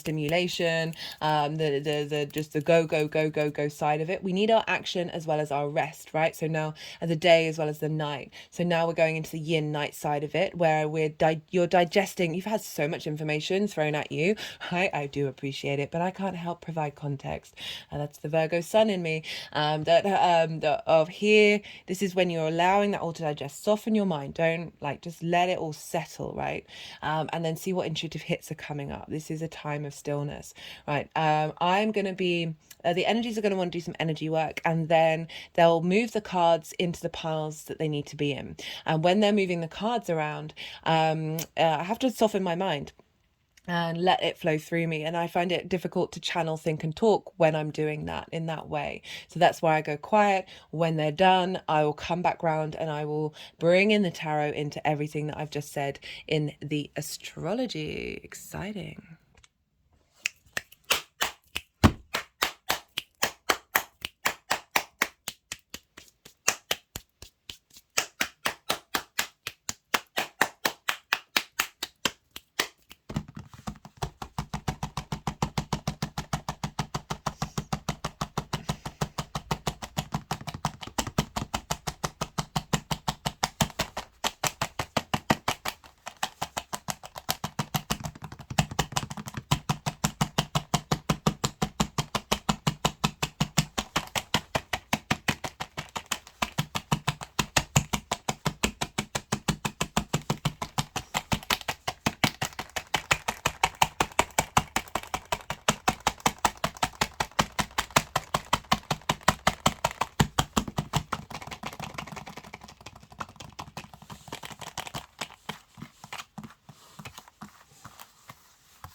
Well, Taurus, look at all of those. Well, sorry, it was lots of major arcana. I thought there was they were putting all major on the tops. Not that that makes it any different, to be honest, but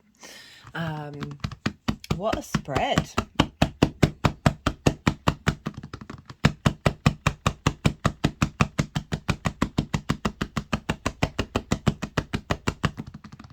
Yeah, there's a lot of yin night energy around, and as Taurus, you are an earth sign, you are yin night in nature, so we've got a lot going on in the water and earth signs that are providing sextiles and trines. These are both soft aspects, they're Jupiter and Venus, and and so sextiles are very creative energy, wanting to connect and bring harmony. Trines are bringing inspiration and wisdom. So you've got a lot of this with the outer planets all intermingling with this Mercury retrograde that's feeding back into you and how you embody yourself.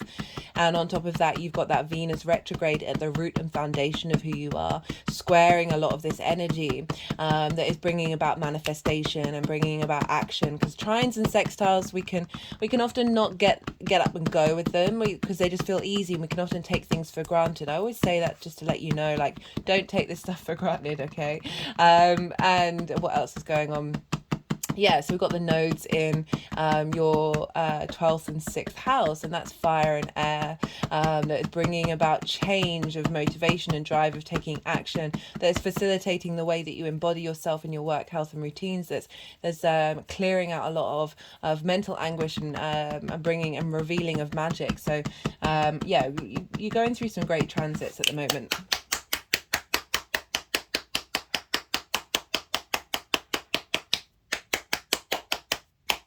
Quite intense as well, but still.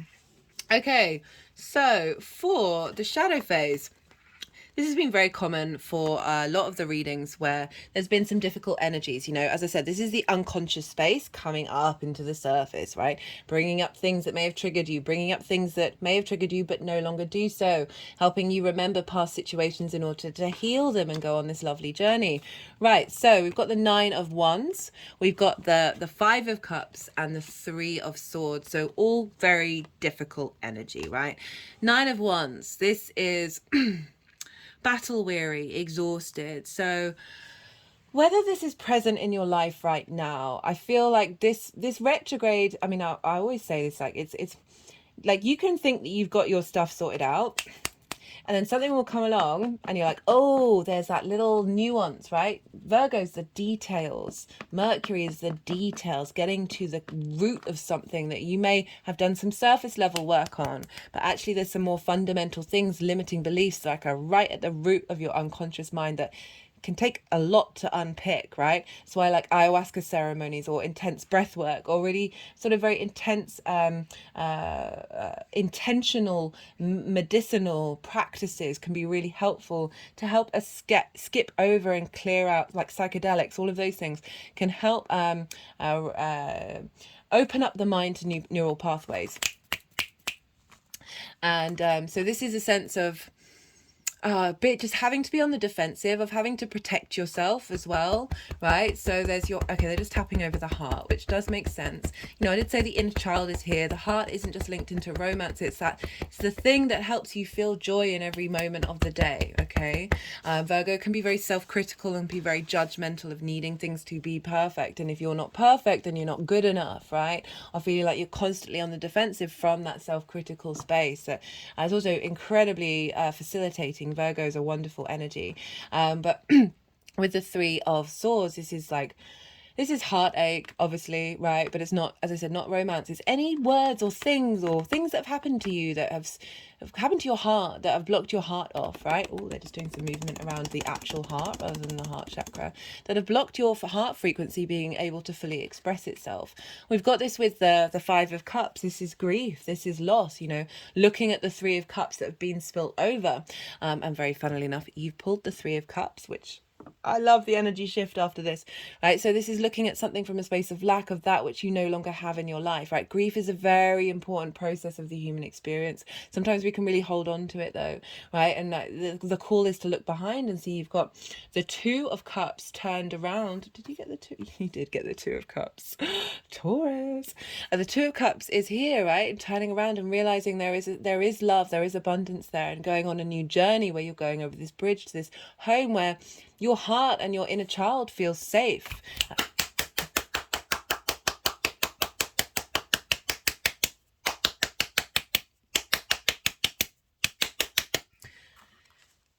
And this is being facilitated by the Eight of Cups and the Star card, right? So these, with this card, with this sequence, these are the cards you want to see turn up, right?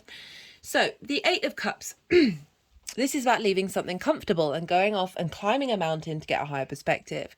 But it doesn't just for some of you, this may be a relationship that you're in that feels comfortable, but actually and ticks all the boxes, but actually isn't serving, and you kind of know in your heart of hearts that that's not the one. The way I look at this card, this is what I prioritize, is so our trauma responses, our limiting beliefs get ingrained in us, in our unconscious mind, that we then go and recreate out in the world.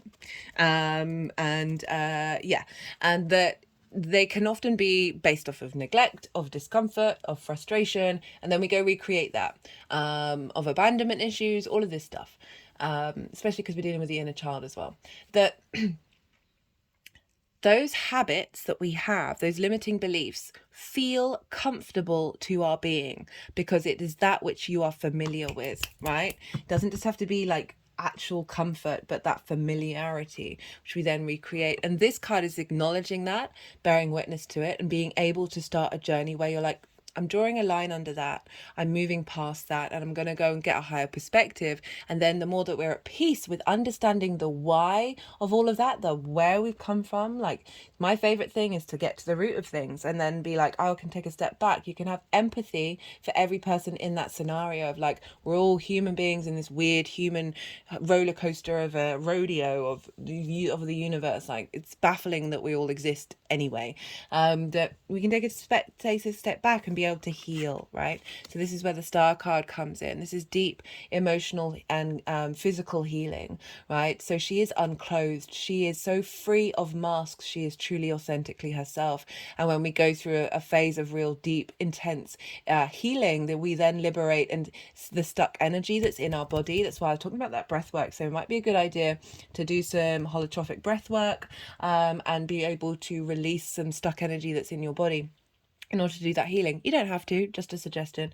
But this is about being able to hope and dream the other side of that deep healing, of really connecting to we are third generation stardust, right? We have that, the whole capacity of the universe within us, and we can forget it because of things that may have happened to us that really blocked our heart off.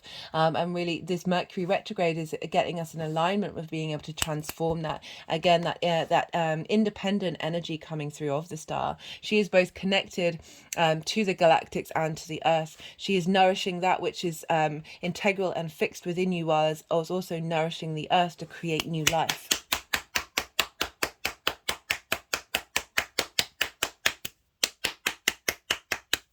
I'm just getting a message through that there might be some of you who've been planning to have kids, that there have been difficulties, that there's a release of stuck tension within that may help facilitate that. But that's going to be obviously limited to those of you who you're engaging with that. Any sort of blocked energy around that creative pursuit, again, it can be link it back into your work environment, as well as that pleasure principle of really being able to draw it in to, because remember, Gemini's in your second house of how you value yourself as well, like clearing that out, but you know, the skills that you have in order to manifest, of really being able to heal any wounds around that may have blocked your ability to enjoy the creative process that fulfills and feeds the skills that you have in order to manifest in the world. Okay, right, so shift of gear here. So this is for the retrograde itself. This is very powerful energy for the retrograde. Let's see how they're wanting to do it. This is like this is there's an element of there's a deep element of confidence coming in with these cards. So we've got that Three of Cups, that harmony, that facilitation of like-mindedness, of bringing together. But let's start with the Chariot. So this is the retrograde. This is saying that this retrograde is facilitating your ability to move through life with more comfort. There's a victory element to here, right? So they're not trying to control the situation. So it's asking you not to control what's going on, but just be mindful and move through it, right? They don't have any reins. They're not governing and like controlling where these sphinxes of the yin and the yang are headed, right? So this is being able to move through this situation with this sense of confidence that what happens is going to take you to a new place. That this is Chariot, this is the moon, this is the Cancer sign. Cancer can often be very linked into needing safety and needing security, of acknowledging that of bringing this, the Chariot, this figure is bringing you a sense of safety in the creation energy part of you, right? Those sexual organs where we are able to bring things into life. It's not just about sex, it's about absolutely anything. That there's an element of the Chariot coming in and really providing safety and security in the way that you connect to that, and now instilling confidence and the resources, right? It's got all the different elements of the previous tarot cards, particularly the Lover's card of the lingam and the yoni and the wings of spirit, of like being able to make decisions that serve you, but this is instigating that and helping provide that sense of safety. Like wherever the Chariot goes, it's in its own home, like the shell of the crab, of like you feeling safe in the environments that you move into, and through that you're cultivating this understanding of that creation energy. You're able to tap into those resources that you have and be able to move through your existence with a sense of confidence and victory. But this is what's being instilled over the retrograde. We've also got it with the World card and the Three of Cups. So the World card is Saturn's card, Pisces, Saturn in Pisces right now, of your hopes and your dreams. And this is saying, with this confidence and an acknowledgement of feeling safe, the world is opening up to you. Right, this is the end of the tarot. This is like, the more we understand ourselves, the more the world opens up, right? So there's a boundary around this. Saturn's linked into boundaries, but it's also a zero, and within zero is a made-up number. It's not quantifiable.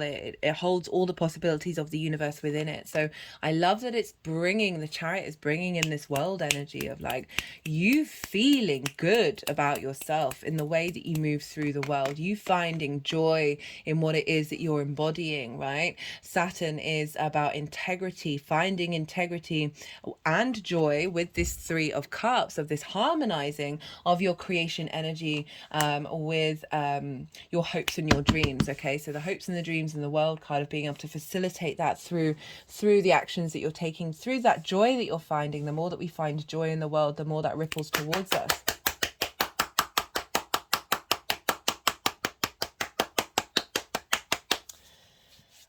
Bringing in harmonious contracts. Okay. Would you look at this? Hello, Mercury. So we have, for the direct motion of Mercury, now Mercury is a morning star. The Magician is the Mercury's card. This is about knowing, the rediscovery of your resources in a harmonious way. We now have the Magician, right? Of like, the Magician knows it has the ability to tap into all the resources it needs in order to create magic in the world, right? In order to take action. We are moving forward to this embodiment of this confidence of you being able to manifest in the world, with that square to Vesta over in Gemini in your second house, as well as this embodiment, this trine with Jupiter and Uranus, of you now feeling good about who you are and being able to express it and being able to facilitate that joy, right? Virgo wants to facilitate rather than the criticism and the judgment. Allow it to facilitate your joy.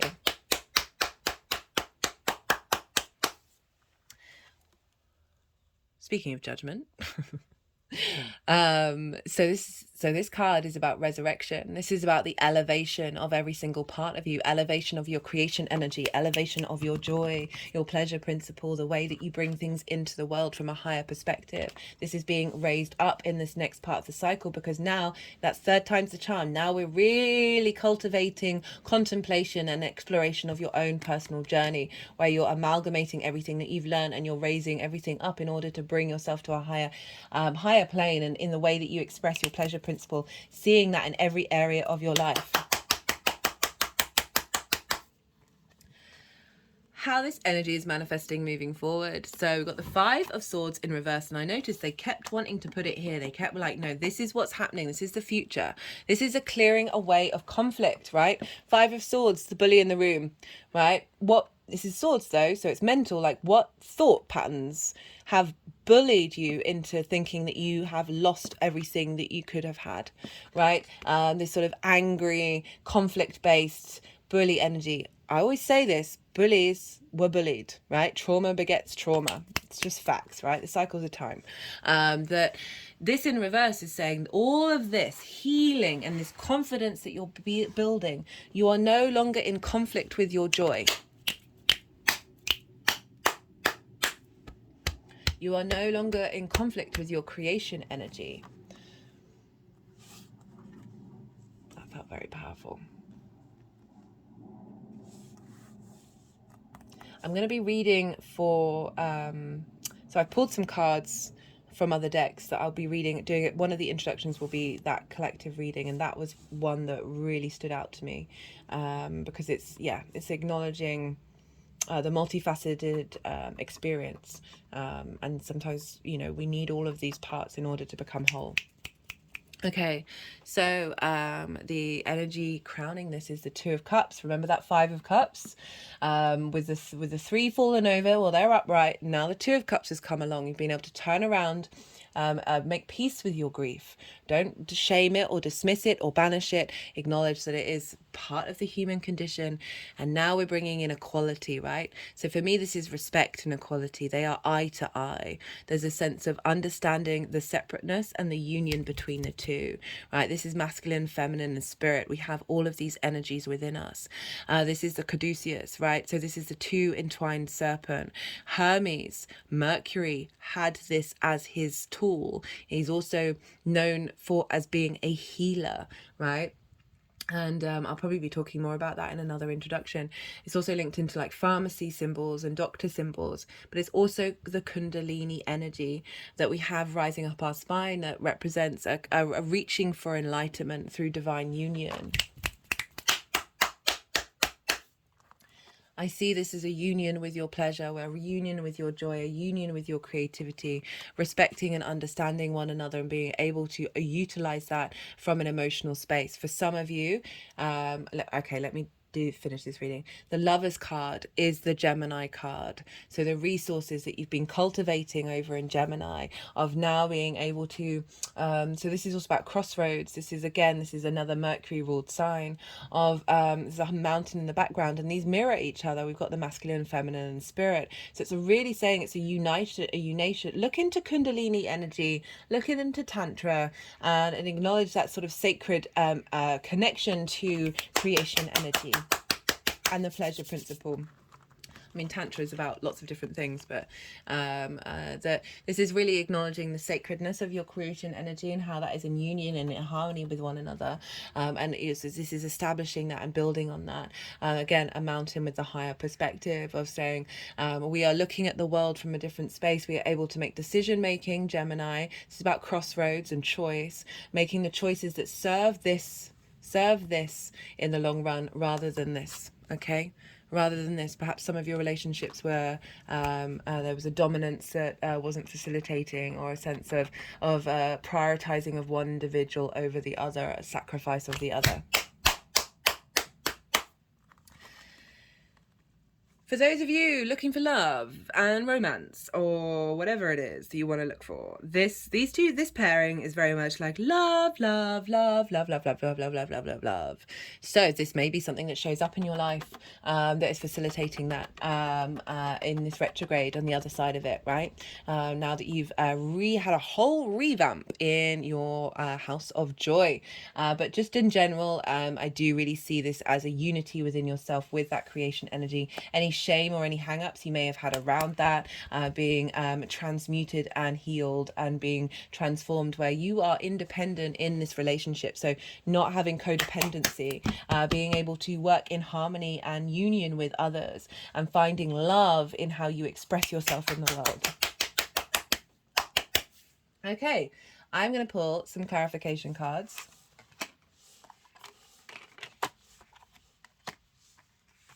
I'm going to pull some what are they trying to do? I'm going to pull some clarification cards for you all.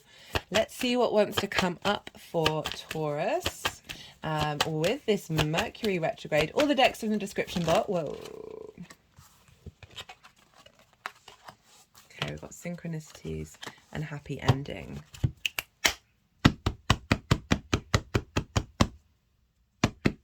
Keep an eye out. When you start seeing like double numbers, people saying one thing in one conversation and somebody saying it that's completely separate, this is when the universe is like hinting at you that you are co-creating. Okay, so you can interpret numbers in whatever way you want, but when you start seeing repetitions of patterns, this means that you are co-creating, right? So check out synchronicities and allow them to flow through you, be in observation of them, and it's almost like following the breadcrumbs, right? But also clock into what you're doing around that time and how you feel, right? And what actions are you taking, what are you thinking, because it's going to be more about what's going on internally within you. That's when these show up. And the happy ending, as I said, I mean, you can read that in many different ways. Okay, guys, I'll leave that up to you. But if we think about you, right, and this creation energy, the life force within you, the things that bring you joy and a spring in your step, this is a lovely card to have. Obviously, happy ending. Who doesn't want one? That it's acknowledging that we're going through a cycle that has a happy ending, where your whatever difficulties or hang-ups or issues that you have in that 5th house. Remember, it's the inner child as well. That we're now opening up space, a deep healing. Mercury is doing deep healing here, and helping clear that not broken energy. Help clear that tangled energy, unravel those knots, right? So what I like to do with energy is, rather than separate and cut it away, is unravel the knot, right? Unravel the stuckness, rather than banish it into existence, right? We've got the Strengths card. This is the Leo card. Telepathy, intellect, intuition, animals. Okay, so they're focusing on the intuition. They're really wanting you to work with that, be mindful of it, find balance within that. It's not about impulses. It's not about impulsive nature. It is genuinely about the gut is linked into our intuition. Virgo rules the gut, so spending time tending to that gut, but just generally finding some balance here. We're getting some balance come in after all that deep healing, that you're then able to find that inner strength. One of the names for the Strength card, this is also where Venus is over in your foundation, so she's really doing a number on you guys. I mean that in the best possible way. Another name for this is Lust, as in lust for life. And until we're in balance with our cognitive higher self and our animal instincts, we can't truly enjoy this 3D experience, right? I was talking to a friend and about how, this whole 3D 5D separation thing, for me it's about the blending of the two. When we do that, that's when we are in our full embodiment and lust for this existence. Right, okay, I'm gonna leave it at that, Taurus. I enjoyed that reading. I hope you did too. And if any of this resonated, don't forget to hit the like button. All interaction on the channel is greatly appreciated. We are a growing channel, so this really helps the algorithm of YouTube going, hey, they like this, let's send this out into the world felt, if you want to pay that energy forward, if you resonated with anything, if it gave you any kind of solace, information, empowerment, understanding, perspective, pay it forward if you feel so inclined. Personally, I love to hear from you about how the astro weather is showing up, and I will get back to you. I love it. So that would make me happy. But it's not about me, it's about you guys. Okay, be good to yourselves, Taurus. Be good to those around you, and most importantly, be well until we meet again. Aries rising, how you doing, Aries? For those of you checking into the Aries energy and it doesn't fall in your first house, look to the house that it does fall in your natal chart, the themes of that house, and apply those themes to the messages that come through. It's as if that Aries energy has now moved to the first house. Take what resonates, leave what doesn't. Right, so we're talking about the Mercury retrograde. And so for Aries, Virgo is, regardless of whether this is your rising sign, this is in conjunct your Aries energy. So with an in conjunct, traditionally this means they don't have one of the main aspects talking to each other. So that's a conjunction, sextile, square, trine, and opposition. And so this in conjunct, this can, so you don't have traditionally anything in common, right? The three main principles. So Aries, you are yang, day in nature. You are cardinal and you are fire. Virgo is yin, night in nature. It is earth and mutable. So this can be like crossed wires, frustration, sort of mixed messages, a little bit, you're grinding your gears. You're having to put in a little bit more effort with an in conjunct. But when you realize that that's what's sort of showing up, right? So imagine like you're having a conversation with somebody and you have nothing in common, right? You look at the world in a different way, you behave in a different way, you, like, the things that interest you are different, right? That can be difficult. As I said, that crossed wires, that frustration, okay? But the magic of the in conjunct, I love in conjuncts. There's a real sense of respect and honor that comes in with them, right? So when you see somebody who has a skill that you don't have, right? And you sort of like, wow, that's amazing. I can't even wrap my head around it. That can be the in conjunct energy where when, after like the sort of acknowledging that it might be a little bit difficult, might take a little bit more effort, that's when you're able to, like, everything's got something in common. Like, it's my opinion that all the signs, planets, everything, they're all in cahoots with one another. So they do have something that they want to do with us all, and that is to help us evolve and grow and become fully embodied versions of the universe. Right, so there's a theme. And so with this in conjunct, this is, you know, once we start realizing that we can work together despite the differences, that's when the magic comes in. That's when the maverick thinking, the innovative ways, like, so rather than like a trine where you've got a lot in common, and you're sort of working on the similar energies, this can be very easy, free flowing energy, but you might not have the motivation and drive to get things going, right? The in conjunct is being able to harness and utilize all these different aspects together and bring forth something entirely new out of the situation.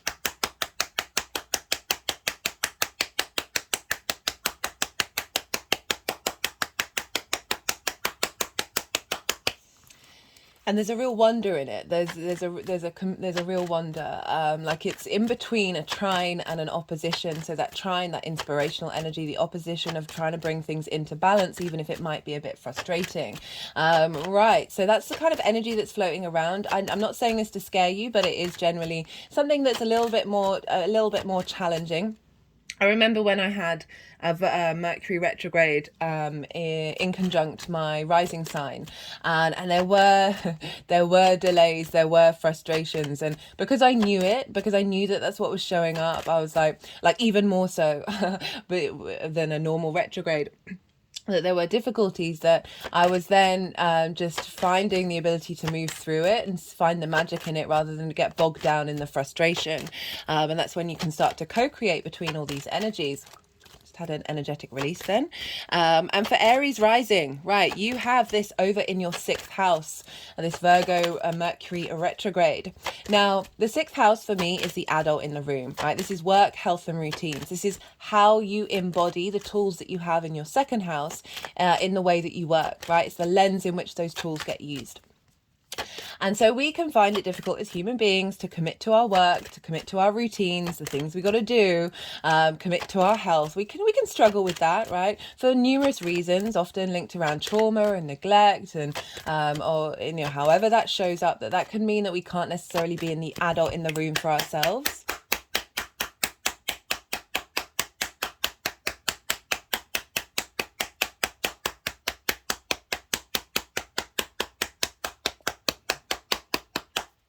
But no, you've got to flip the switch on how we look at work. Hard work isn't a bad thing. It's our attitude towards it. Hello, 10 of Cups. Let me just move this down, actually, so you can see what's going on.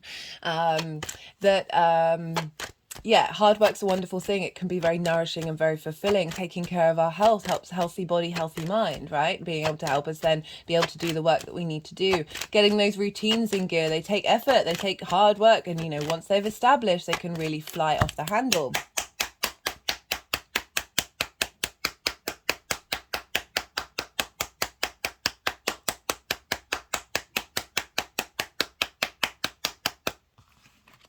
And what was I? Yeah. So this is a great transit. Speaking of the transit, right? I am pulling cards for 4 different piles.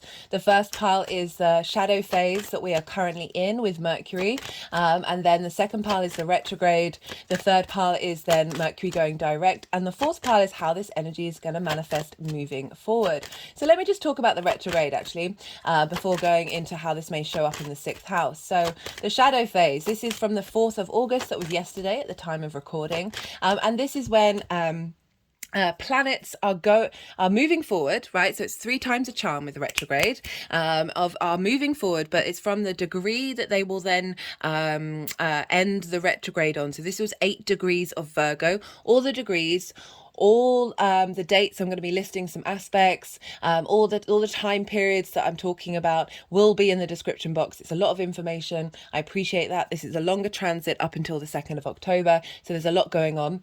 Right. So this is when Mercury is then, or any planet is moving forward, but going over the degrees, it's going to retrograde.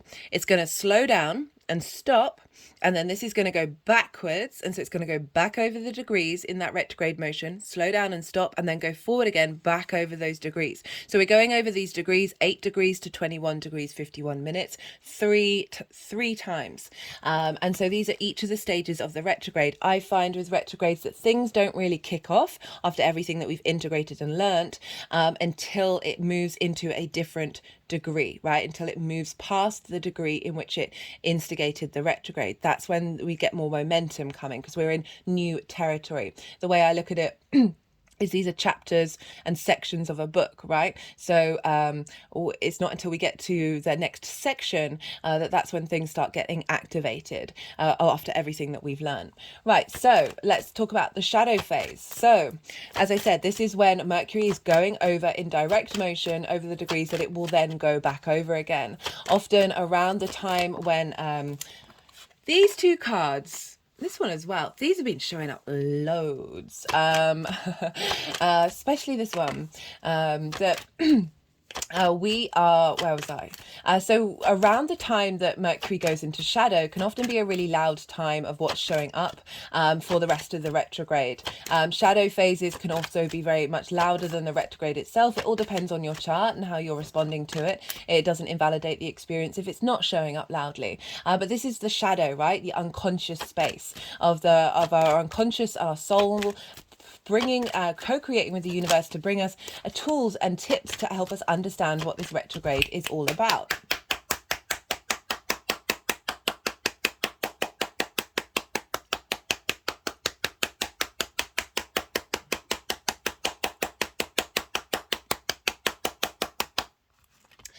So this is sort of helpful little breadcrumbs sent by the universe, synchronicities coming up of being like, hey, this is what we're going to be working on. This is what we're going to be revisiting and revising. You might also want to look to when Mercury first went into the sign of Virgo. This was on the 28th of July, right? So whenever we get planets entering a sign, it's like, so you look at signs as if they are realms, right? Lands in which are colored by the energy of that sign. And so when a planet moves into that sign, it kind of has has a big weight to it, of an impact of sort of giving us clues about the rest of the transit. Now, Mercury rules Virgo. It's in its own rulership, and it's also in its exaltation. It is the only planet to be exalted in its own sign. So all the energy of Virgo and Mercury are being raised up high, a higher echelon of energy coming in for us all, of deep healing and transformation.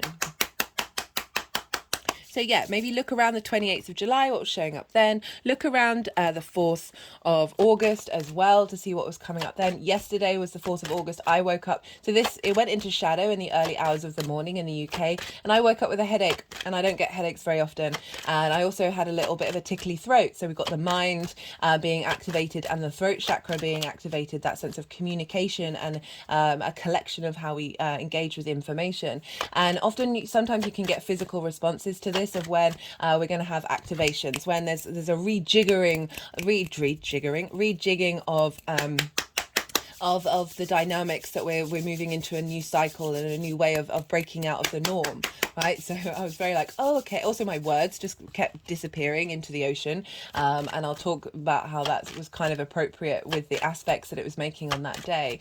So from now until the 23rd of August, we're in shadow phase. So just be mindful, see what's coming up. I've been recommending to people to go out for walks, because this is nature of Earth energy of Virgo, but also Mercury. Mercury likes to move, likes to flow. So getting downloads when you're out going for a walk, whatever that looks like to you, or just doing movement out in the social sphere, like out in the world, can be really helpful to tap into the Mercury energy of what's going on through this shadow. The retrograde itself, so this is when we're going back over things. Now, I like to use two different examples of what a retrograde feels for me. Right, the first one is, say you're going to a new location for the first time, whether it's walking or riding a bike, but you have an end goal, right? You have an end place you want to be, but you're unfamiliar with the route, right? So this is kind of the first lap of the retrograde where you're going there. It can feel a bit, you're just downloading all the information. We're meaning-making machines. It helps us in order to survive. Like, you're figuring out, okay, do I need to take this turn? Maybe looking at your maps, putting your phone away. Maybe you then second guess yourself, and you're pulling it out again. It's a stop-start energy. You're not in flow in the same way you would be as if you're going somewhere that you're very familiar with, right? So you're in learning mode. You're absorbing all the information of your surroundings. Then on the way back, you've got more flow. You understand where you're headed. Like, you're not fully confident yet, but you're still able to then, perhaps rather than just clocking what the road signs are saying, you're looking at the flowers, you're looking at the colors of the doors, or whatever's going on. You're more people watching. This is when we move from a state of fully learning to being able to bring in a sense of contemplation. Like, so how are you engaging with the environment on a personal level, that your priority isn't the end result of needing to get there at a certain time in a certain way. Now you're sort of being able to be in your flow and be able to sort of okay, you haven't 100% know the route exactly, but you got a feeling of it, and you're not having to check your maps so often. Right, so this is when we're instigating some more contemplative energy, where you're really working at it from your own individual space. The next time you go, you've been there back and forth now. So now you're really in your flow. You're not really having to question things too much. You're really more in contemplative mode. You might even break up the routine and go a different way, just for a little bit, right? Like, just swerve off and go down roads that you haven't been down before, and be in a bit of awe and wonderment, because you do know how to get to the other side. It's just now you're having a little bit of a detour, right? So that's one of the ways that I look at a retrograde. And also in terms of learning, it's really important to go over something more than once, right? So the first time we learn something, we are in full learning mode. We are just digesting that information. We're not necessarily thinking our own thoughts. We're letting it all absorb. We're figuring out if we understand it or not. And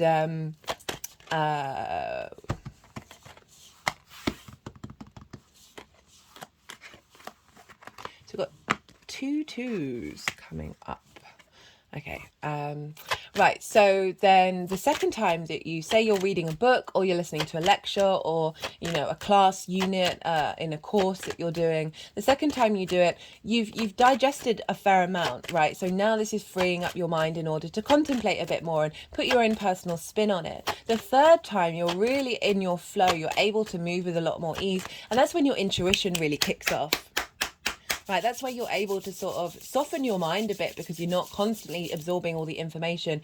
And then when we have that set of boundaries of understanding, and then soften our mind and go into contemplation, this is when the sort of the ability to think up of new ideas come through, and new ways of being, right? I really recommend the Gemini collective new moon video that I did, because I talk a lot about how we engage with information. Very little about the astrology of that new moon, actually, mostly just about the sort of the dynamics in which our brain is able to then utilize lots of different things in the way that we express ourselves, and therefore we can co-create and manifest with what it is that we're engaging with. So that energy, I feel, is like, it's, you know, it's Gemini is a Mercury ruled sign of like harnessing both the power of Gemini and the power, whoa, okay, and the power of Virgo as well at the same time. Right, what was I talking about? Yeah, so then the third time you're really able to kick off and like go off in your own tangent, in your own space, and find those new narratives, right? Very much about, you know, people who have Mercury retrograde can be very intelligent. I've been given the example, using the example of Steve Jobs, of you know, that ability to create something that has never been there before, right? So there's a real sense of finding depth when we have a retrograde. You know, it's giving us the hindsight that we so often need but so often lack, right? Rather than all the planets going direct all the time, we may miss out on the small details that are actually going to serve us in the long term. And so the retrograde phase gives this moment of slowing down, being in a state of observation, particularly because it's in an earth sign and it is yin night in nature, and that is really calling us to cultivate and to strategize and to observe and to find the nuances, find the context, listen to the messages that are coming in. It's not necessarily about responding directly to them and taking action on them. This is a time of playfulness, of experimentation, of exploration, from a space of rest, and just allowing that, all that energy just to settle within you, and seeing what comes up when you let your mind soften. And then we have so those are the two examples that I wanted to talk about with how the retrograde can show up. And so this is happening in your 6th house.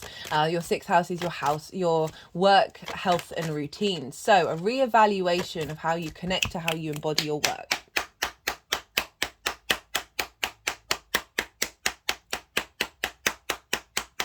If you've got a project that you want to do around this time, this is great, because Virgo energy is linked into editors and engineers and healing practitioners, right? This is the Mercury raised up high, right? Gemini is very playful, loves collecting information, sharing information. Earth energy Mercury wants to apply that, wants to clear, help unravel stuck energy, right? To help to facilitate the flow in the 3D experience.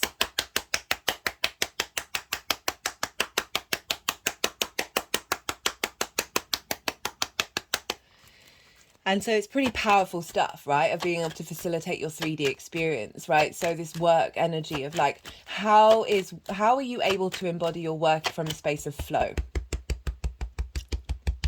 They're just tapping over the heart chakra, having some energetic releases with that. How are you able to be in your flow with your health and your routines, right? You know, I talked about the fact that we're navigating old territory in order to break out and find new ways of engaging with that energy. If you haven't watched the introductions, I really recommend it. So part 1, there's a collective reading about this retrograde. Part 2 was the opposition with Saturn. It's the first time that we're having this opposition between Mercury and Saturn in these signs for 30 years, right? Neptune's there as well. This is a beautiful, beautiful energy of supporting our long-term legacy with the details of what we're doing now. The part 3 was a wait, what part are we on now? Yeah, part 3. Sorry guys. Part 3 was the square that we have with Vesta in the sign of Gemini, that's happening at the beginning of the retrograde, and the that was really pivotal in terms of the contracts side of things, because we're reassessing old contracts of ways that we want to embody our work, blockages that we may have had that have stopped us from doing that in a way that is productive and nourishing, right? Old contracts around, soul contracts around maybe us not taking care of our health or taking care of our routines, and what's been blocking that. Now we're reevaluating those contracts and working through clauses that we've completed and adding in new ones that are facilitating this new journey, right? So I really recommend, that was my favorite transit of the square with Vesta, which was in the Gemini video, so do go check that out. In this introduction, I talked about the fact that we've got trines going on with Jupiter and Uranus in Taurus and Pluto in Capricorn, that's bringing in a grand earth trine of wisdom and elevation, all feeding into Mercury in this journey. So it's very, very supportive, right? Deep healing energy, that Virgo energy. So you may be, the way you embody, the way that you work may bring about a great deal of facilitation and healing for those around you, and the way that you work, right? Very able to see what's wrong, and be able to navigate that and facilitate that and unravel that. So strong, powerful Virgo energy.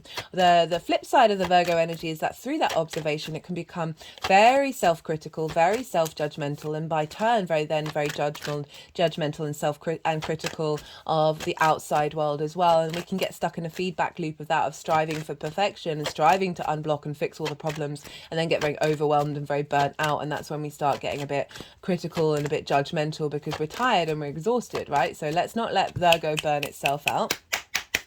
And this retrograde is really helping us navigate that and helping us work through judgment, work through criticism, move away from shame, move away from rejection of what it is that we've achieved already, and really try and embody the moment, while still, highlighting that observational skills that you have, in the way that you embody your work. So this is the Virgo is also the healing modalities. It's linked into nutrition rather than that pleasure principle of Venus over in Taurus, of like facilitating good, healthy routines in the way that you connect to your body. Virgo is linked into the gut, right? And so healthy gut, healthy mind. That the gut, our gut feelings, right? Our intuition that comes from our physical body, right? Like really being able to harness and elevate your connection with that. It's a great time to revisit and go over things and get to the small details, come across messages and ideas, downloads that are helping facilitate that, are bringing in that sort of earthy practicality of Virgo. And again, that the free-flowing movement of Mercury that wants everything to be in motion. The universe is in motion, wanting it to, those energies to be unraveled. I'm not a fan of cord cutting in terms of energy or rejecting or shaming, but I am a fan of unraveling that energy and just letting that, say something's all twisted up in a knot, letting that come loose and be able to stretch itself out and feel like that energy is flowing freely, right? So like spending time doing meditations that focus perhaps on areas of your body or blockages that you have within you on a unconscious space that are all tight knotted, and do that unraveling of the knot. I might actually mention that in one of the introductions, because that could be a thing, right? So a reevaluation of how you embody your work, right? It's also linked into co-workers. Maybe there might be some project that you're working on with co-workers that is coming, this is a good time of strategizing that and like figuring out the small details. It could also be about miscommunication that you have with your co-workers that doesn't facilitate the way that you work, that's bringing these things into balance, as well as miscommunications that you have with your body, and reassessing that and reevaluating that and really being able to thrive with this retrograde, right? So this is very powerful energy. Virgo, Mercury's retrograded in Virgo over the last couple of years, but it's always involved Leo or Libra, and this time it's fully in Virgo, so it's fully embodied in this journey. And this is in conjunct your first house of how you embody your sun or your moon in your actions and your deeds. This is the lens in which, depending if you've got a day or a night chart, whether the moon or the sun prioritizes, of how you the lens in which other people see you, because they see your actions and the way that you move through the world. This is the body, this is your appearance, this is your character, this is your vitality, right? So we've got this facilitation of Mercury over in your sixth house. It's helping you, elevate. If you're already the adult in the room, helping you elevate that, or if you're struggling with certain things, helping you really go, no, I am here for me, and I'm here for me in the long term. And that means getting in alignment with work that makes you feel happy, get in alignment with your health and your routines in order to facilitate moving forward, right? So this is a very powerful revamp everybody's having in the sign of Virgo, and you have this in your 6th house. And so really coming and finding different ways of tackling health, right? Because it's an earth sign, you might really be facilitated in doing things that are slightly slower, slightly less go, tending to those practices rather than the need for speed that Aries can often require in order to feel stimulated. This is asking you to tap in to your yin night side, right? And this is also backed up by the fact that there's loads of other planets in earth and water, and they are yin and night in nature. This is the inward space. This is the cultivation, the strategy, right? So that even though the nodes are in your sign, Aries, so we've got the nodes in Aries and Libra, everyone else pretty much at the moment, apart from Venus over in Leo, is in earth and water. So we're really being called to slow down. We're really being called to be mindful and to take our time without leaping into something. Just to pause for a second. Sorry about that, Aries. I have my Libra rising friend coming around later, and I just needed to check on the messages to let her know, see what the arrangements were, because didn't want her turning up while I was recording. Right, so yeah, be mindful, slow down, appreciate that energy. Don't rush things, but be playful, be experimental during this, and just see what's going on. Right, so all the dates in the description sorry if I've already said this. All the dates and everything are going to be in the description box. So I know it's a lot of information. So look to where your Mercury is in your chart. Look to the sign that it's in and the house that it's in and the themes of that house, and apply the and because that's going to show up for you in your personal experience of this, right? So it's the same Mercury that's in your chart, and so whatever's going on is impacting what's going on with Mercury. And so the themes of that house are going to perhaps be quite prevalent for you. Right, so I'm going to talk about the aspects that Mercury is going to be making throughout this transit. So on the 4th of August, that was the beginning of the shadow phase, and that was opposite Saturn and the moon, right? So the moon was in Pisces. I talked about how my words felt they were disappearing into the ocean. Well, that was very much linked into the fact that the moon was conjunct Saturn at the beginning of this shadow phase, right? So the moon, our intuition, how we nourish ourselves, how we where our needs are being met or not being met, right? So conjunct Saturn, this opposition with Saturn, that was in that was part 2 that I pulled cards for that one. This is the first time in 30 years that we've had this in these signs. Saturn is linked into integrity, right? And wanting you to be in your power, right? From an authentic place. This can bring about limitations, frustrations, and restrictions. And that wasn't really the message that came through in the collective reading. Do check that out. I was kind of surprised. I was expecting a bit more difficulty showing up with that one. But Saturn's about long-term legacy. Okay, and making sure that you are in alignment with it. It can stress test things in your life to make sure those foundations are stable. It's about cause and effect and karma. You've got to do the due diligence with Saturn, otherwise it's going to potentially shake you up in ways that may completely destabilize you.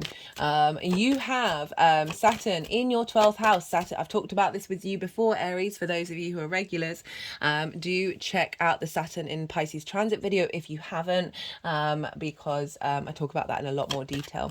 Saturn loves being in the 12th house, so you've actually got Saturn in a very supportive sign. The 12th house is linked into sort of more mental health issues rather than physical ones that you have over in the 6th house. This is about the hidden house, that which is hidden from you, your unconscious space, right? Your trauma responses, your limiting beliefs, as well as underneath all of that, the magic of who you are. So this can be a place for depression and anxiety, a feeling of loss and grief, as well as needing to be in isolation because it's hidden, right? But it's magic, right? Very powerful magical house. And the Saturn's there. And Saturn loves being there because it's, you know, you're finding the dedication and duty to spend time contemplating who are you, right? Getting to the root of things, unpeeling those trauma responses and limiting beliefs. Neptune's there as well. Like the magic of the cosmos is feeding your ability to tap into different dimensions and expect and explorations of the multidimensional version of yourself that we all have within us, right? So this opposition with Saturn is saying, okay, hey, Saturn's doing a revamp in your mental health, in your magical space. And now that is feeding into Mercury, like long-term legacy Saturn of integrity is feeding that energy into Mercury at the beginning of its shadow phase of like, right, let's get this in alignment with how any limiting beliefs and trauma responses that may have been blocking the way that you adult yourself and take care of yourself in that sixth house, of making sure that you embody this work and your health and your routines from a space that is tapped into the magic of your soul rather than the limiting beliefs and the trauma responses that we find there. And the moon was giving intuitive hits about where those needs, highlighting those unconscious spaces of where those needs have not been met, right? Where those trauma responses need to be tended to. And Mercury's over there going, okay, how do I embody that? How do I embody that in expression of the, like putting in the work to do that? And the shadow phase, as I said, this is when your unconscious mind is coming very alive, right?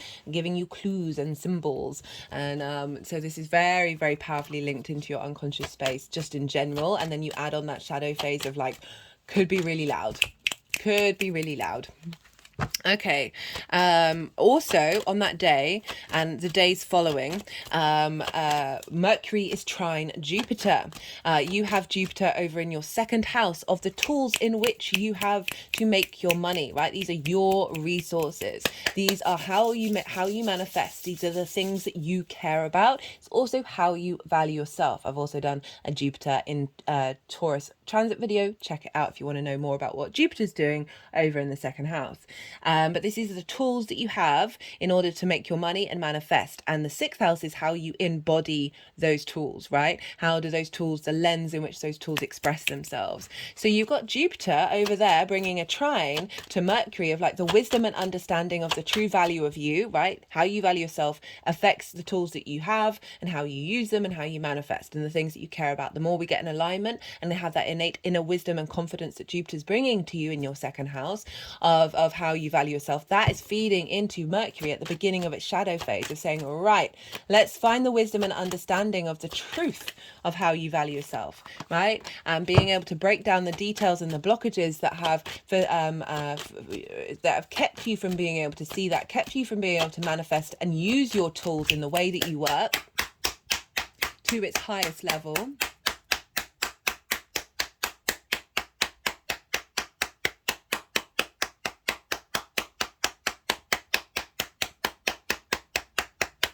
I'm just getting in my head that Pluto's in Capricorn in your 10th house of your career and life purpose, like the North Star, where you're headed, that magnetism that you have that draws you forward, right? It doesn't just have to be about career. It can be anything that, you know, work then facilitates, right? Like, so it's not just about work, but Pluto's there uncovering things. And so for the whole of this transit, we're going to have like days where it's a tighter aspect, but the whole of this transit, we've got a grand Earth trine between your tools that you have in order to manifest, how you work, and then the thing that guides you in reflection of that. And that can be career and visibility and reputation, right? And Pluto's uncovering treasures. That was in this video, this introduction. I talk about that. I do apologize. Been doing a lot. Right, so we've got all of that going on at the instigation of this shadow phase, of this uncovering of where we haven't met our needs, where the world hasn't met our needs, and how to make peace with that, and then understand that. We're learning this, we're having clarity around it, and then we're going to revisit all of this stuff on the 9th or the 10th of August, depending on where you live. This is when we're going to have the exact trine with Jupiter. So again, trine is an aspect of Jupiter providing wisdom, elevation, cohesion, and with that wisdom we get confidence, we get the abundance, opportunities, and expansion that Jupiter can bring, of you understanding how to use your tools during this, and being able to navigate the way that you work and facilitate that, right? So all of this is I'm listing all of these in the description box, so that's all there. Right, on the 16th of August, this is the Leo new moon. I will be doing a transit video on this. It'll be the next one coming out. But the reason why I wanted to mention it is because Mars is in Virgo. You've had Mars in Virgo for a while. Mars loves being in the 6th house. It's his favorite place to be. So I remember in the last, I think it was the nodal transit video for your Aries, I was just waxing lyrical about how you had so much support from the universe where all these placements were, because Venus is also in the 5th house, which is her favorite place, right? So you've got a real power right at the beginning of this nodal transfer that's happened that, oh, so good. Right. So Mars is in the 6th house, its favorite place to be. And Mars, on the day of this new moon, where we're instigating a new way of looking at creativity, which is going to feed into your 6th house when the sun moves in there, as well as when the moon moves in there, into your 6th house, of like, how do we then utilize that in the way that we work, that pure joy that we find in the 5th, right? Mars is trining Uranus on this day, and so Mercury's governing Mars, and therefore Mercury is governing your Aries energy, and so you're very sort of focused on this area of your life. Like even if it wasn't a retrograde and it was just Mercury, you'd still be focused on this, because wherever Mars is and whatever's governing Mars is going to be guiding where you're looking at. And so Mars loves being in the 6th house. Mars loves a job to do, Aries. If you haven't heard this already from me, you are ruled by Mars. Give Mars a job to do. Otherwise, Mars can get restless and go and kick off somewhere. Yeah, always give Mars a job to do. Right, so Mars is currently in the 6th house, helping you find the motivation and drive to take action with this transformation. And that is trining Uranus. Uranus and Jupiter in the same sign. They are in Taurus, helping you discover your maverick ways of embodying your skills, right? Uranus is the oddball of the solar system. And so it flips things on its head. Like, it is not afraid of being against the grain in the crowd. And it wants you to feel comfortable doing that as well, wanting you to find your innate value within yourself. And so this trine with Mars is really bringing that they're both incredibly independent energy, Mars and Uranus. And so they're working together in order to facilitate this understanding of your tools right at the beginning of this new moon, of your creativity, feeding into how you work and how you apply your health and your routines. I absolutely love it. On the 23rd of August, this is when Mercury is going to go retrograde at 21 degrees and 51 minutes of Virgo. On this day, before Mercury goes retrograde, the sun has entered Virgo. Now, this is a big deal, right? This shifts the whole chart to the focus of Mercury, right? So now every planet, and therefore every sign, is being governed by Mercury on the day of the retrograde. I cannot get over the astrology of this day enough, right? So I was, I've been words. The sun. Right, let's do the chain. I'll go back through the chain. Right, Pluto is in Capricorn, ruled by Saturn. So whatever's going on with the ruler of a sign is governing what's going on with the planet in that sign. Pluto in the sign of Capricorn, ruled by Saturn. Saturn and Neptune in the sign of Jupiter, in Pisces, ruled by Jupiter. Jupiter and Uranus in Taurus, ruled by Venus. Venus in the sign of Leo, ruled by the sun. Mars is already in Virgo. The moon will be in the only time this chain breaks down is when the moon is in her own sign, in the sign of Cancer, because all of the other signs are going to be governed by Mercury. Even when Mars moves into Libra, that's a sign governed by Venus, which is still governed by the sun, right? Until it moves into Virgo, which is then still governed by Mercury. So Venus is ruled by the sun in the sign of Leo, and the sun is in Mercury, and so the sun is in Mercury's land, so it's ruled by Mercury. So everything in the chart is like Mercury's at the top. Our ability to facilitate transformation and healing is phenomenal at this time. Woo!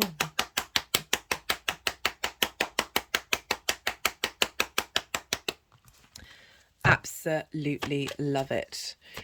Right, so we've got the powerhouse of the sun bringing vision and clarity and vitality to this Mercury transit of when it's going retrograde. We have the square with Vesta, which I said was one of my favorite aspects of this whole thing. I break down in a lot more detail about what that's all about in the Gemini video introduction, so do check that out. It was pivotal, right? So I will break it down very quickly, right?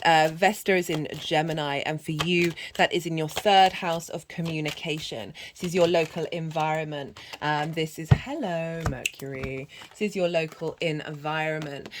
This is essentially this is the house of the goddess where we bring meaning into our day to day, right? And the things we do on a day to day basis. It's not routines. That's what we're doing over in the sixth house, but it is squaring that energy of communication, right? Vesta was very much linked into protecting contracts. She is the internal space, right? She represents the hearth, the fire in which we gather around. Mercury represented the outer exterior, extrovert side of going about and moving around, commerce, right? Collecting of information, sharing that information. Vesta, these two used to hang out together loads, right? Energetically, in terms of people honoring them in altars spaces, like across the board, everyone would have one of these, both of these in their home. They know each other. They are kin. They're squaring one another. Mercury, traditionally, like all the difficulties around a Mercury retrograde, people say don't sign contracts during this time because we are revising things. There may be things that you have missed that you need to then go back over again, that if you sign a contract during that, then that's going to kick off and be difficulties later on, right? Okay, so we're revising the contracts that we have with ourselves, right? Vesta was linked into holding in the temple of Vesta. Contracts and wills were placed in that temple in order for them to be protected, right? She is the embodiment of our soul's journey moving through the cosmos, right? And where are we tending our devotion and our practice to, right? She's over in your communication. She's helping you tend to that flame, like the communication blocks that you may have in the way that you understand and embody your work, right? So they are recreating at the beginning of this retrograde. They are feeding the energy of a square, bringing things into manifestation of new contracts, of amending the contracts our souls have signed up for in order to get an alignment with this huge transformation.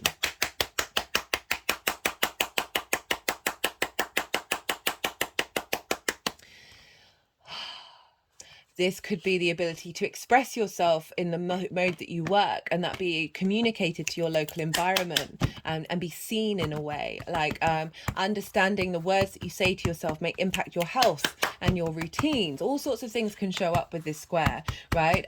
So really facilitating growth in the way that we're moving forward with the ability to find meaning in our day to day and express that through our communication, and therefore embodying the work that we do and finding the solace, the devotion to our health and our routines, that we're able to apply it into our day to day. Love this. Meanwhile, the moon is over in Scorpio, sextiling Mercury.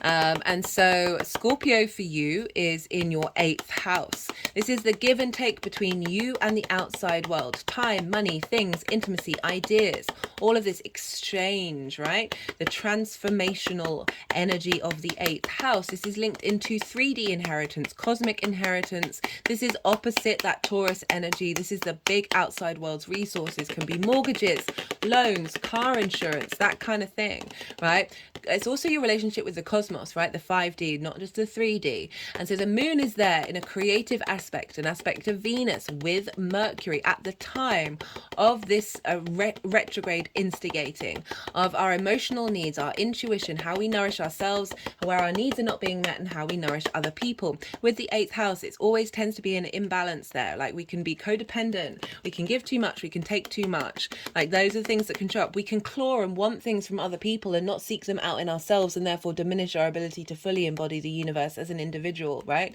So this is about bringing those into balance. Intuitive hits about what resources are coming up that are going to facilitate your work in the next part of the cycle. Intuitive hits around the give and take between you and the world and bringing that into balance, right? The give and take between you and the cosmos, and being able to get that more in alignment with your needs if there's been a imbalance. Very creative energy. Could be people coming into your life that facilitate the growth of how you embody your work, or maybe you collaborate. Love it, love it, love it. At the same time, Uranus is trine Mercury over in your skill house, right? So we've had Saturn influencing, we've had Jupiter influencing, and now we've got Uranus influencing, saying, hey, I want you to be independent and free. I want you to feel good. I want you to, like, you do you. Get your freak flag out, right? And really be able to embody those natural skills that you have within you that are unique to you, and be able to bring that into the way that you work, right? Bring that into the way that you take care of yourself, right? Like that. In order to be independent, you have to kind of take care of yourself, because you've got to have all those things, bases covered, and not seek that from the outside world. So if we're going to tap into that Uranian energy of that independence, we're going to tap into that vast reservoir that we have in order to facilitate our growth. Downloads coming about the tools that you have in order to facilitate a true embodiment of the healing and facilitating energy of Virgo, not just for other people, but for yourself. There's more, guys. Mars is still in Virgo at 27 degrees. Right, so this is at 20. Mercury's at 21:51, and Mars is 5 degrees away at 27. So this is a conjunction with Mars. Your motivation and drive, your action, the get up and go. Are you going to do it? Are you going to do it? This is what the retrograde is being instigated with. This martial action in the favorite house that it's in. I'm saying I'm going to do it.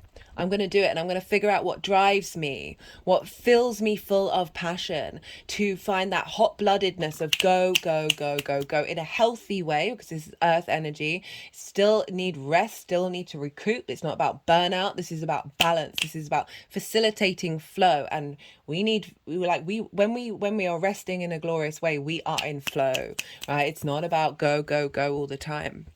Right. So we also have, there's more. We have this with an opposition with Neptune. Neptune's at 26 degrees. So again, that's 4 degrees away from this Mercury over in Pisces.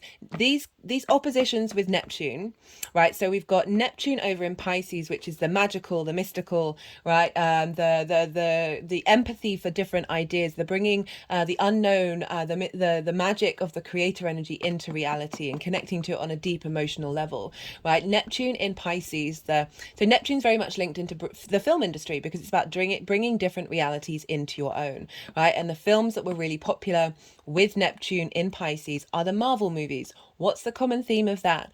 Different people from different dimensions, different realities coming together with superpowers and magic in order to try and save the universe, right? So how do you apply that to yourself? Well, this is bringing in that quantum energy into the practicality of Virgo, of like, how are we bringing this into reality? And this is at the beginning of the retrograde. So we're now going back over all of this information that we've been digesting. We're going to be able to contemplate. We're still learning. We're still figuring things out. We're still figuring out those details that we might have missed on the first time. But we've got all this powerhouse of energy in Mercury. And Mercury's just like, woohoo!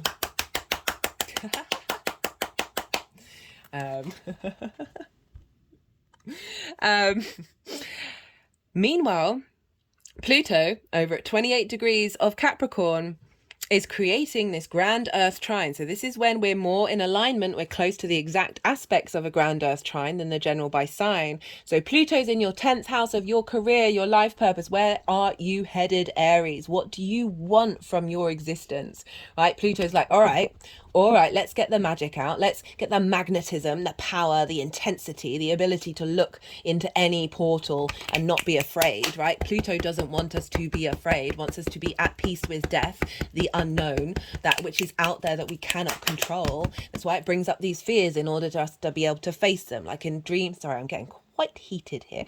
In dream therapy, they always say, if you've got a repeating nightmare, try and turn around and face it, because it's going to reveal something to you, and then you can release it and be at peace and move with that energy in a more integrated way, right? Pluto's also linked into the underground, under the ground, the underworld. And this is about revealing of gems, of minerals, of riches that have been hidden from you in the collective earth sign of the long-term legacy, commitment to integrity. So Pluto, all this wisdom energy, this trine, the triangle, hey.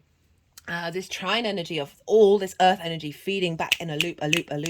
They're all working together. We've got cardinal, fixed and mutable. We're able to instigate over in Capricorn, of that Pluto energy. We are feeding into the fixed energy of the wisdom of Jupiter and Uranus, of helping you find the wisdom to be your unique self with the skills that you have. That's feeding into the mutable energy of, right, okay, what's blocking me?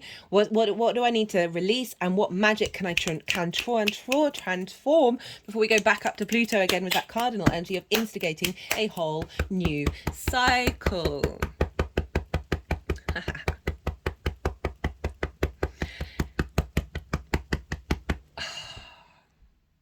This just makes me so happy doing this. On the 4th of September, this is when Venus is going, direct. Okay, the reason why I'm mentioning it is because on this day we have an exact trine with Mercury. So it's now retrograde. We have Mercury retrograde trining Jupiter and the moon. So the moon is in Taurus. The moon is exalted in Taurus, right? Rather, the moon can want to figure out the needs that haven't been met. In Taurus, ruled by Venus, Venus is like, hey, what do you love? I'll bring it to you. I will connect the dots. I will give you a sense of appreciation and value so you can enjoy what you're doing. You can flow, right? And that is what is going on with the moon and Taurus, of being like, where are those skills that bring us connection, bring us joy, get a sense of value and appreciation of the skills that you are building and manifesting and revealing in this, remembering our soul's journey and the skills that we have that are integrated within us, that are in our DNA, in our soul, that are being slowly activated and activated and activated and activated and activated. Okay, Aries, I am loving your energy. It's wild. I love it. Okay, so that's when we've got a trine between wisdom, the knowing of Jupiter, with the details of Mercury and the moon, all facilitating on the day that Venus goes direct. So she's now moving forward with that. Hey, what have we been learning from that Venus retrograde? How are we operating from a heart space? How do you value yourself? How do you care about your heart, right? And that creative energy that is then like vroom, vroom. And that is being governed by the sun. And Venus is being governed by the sun. So what's going on with the sun is impacting Venus, right? So all this wisdom coming in from the moon and Jupiter in Venus's sign. So it's a loop back, a loop, into Venus of like, hey, love. Well, now where we're headed in this elevated space, like this wisdom, this elevation of the moon, and Mercury just being like, oh my God, everything's great. And the reason why this is doubly important is because this is 2 days before the cazimi. Now, a cazimi is when a planet will conjunct the sun.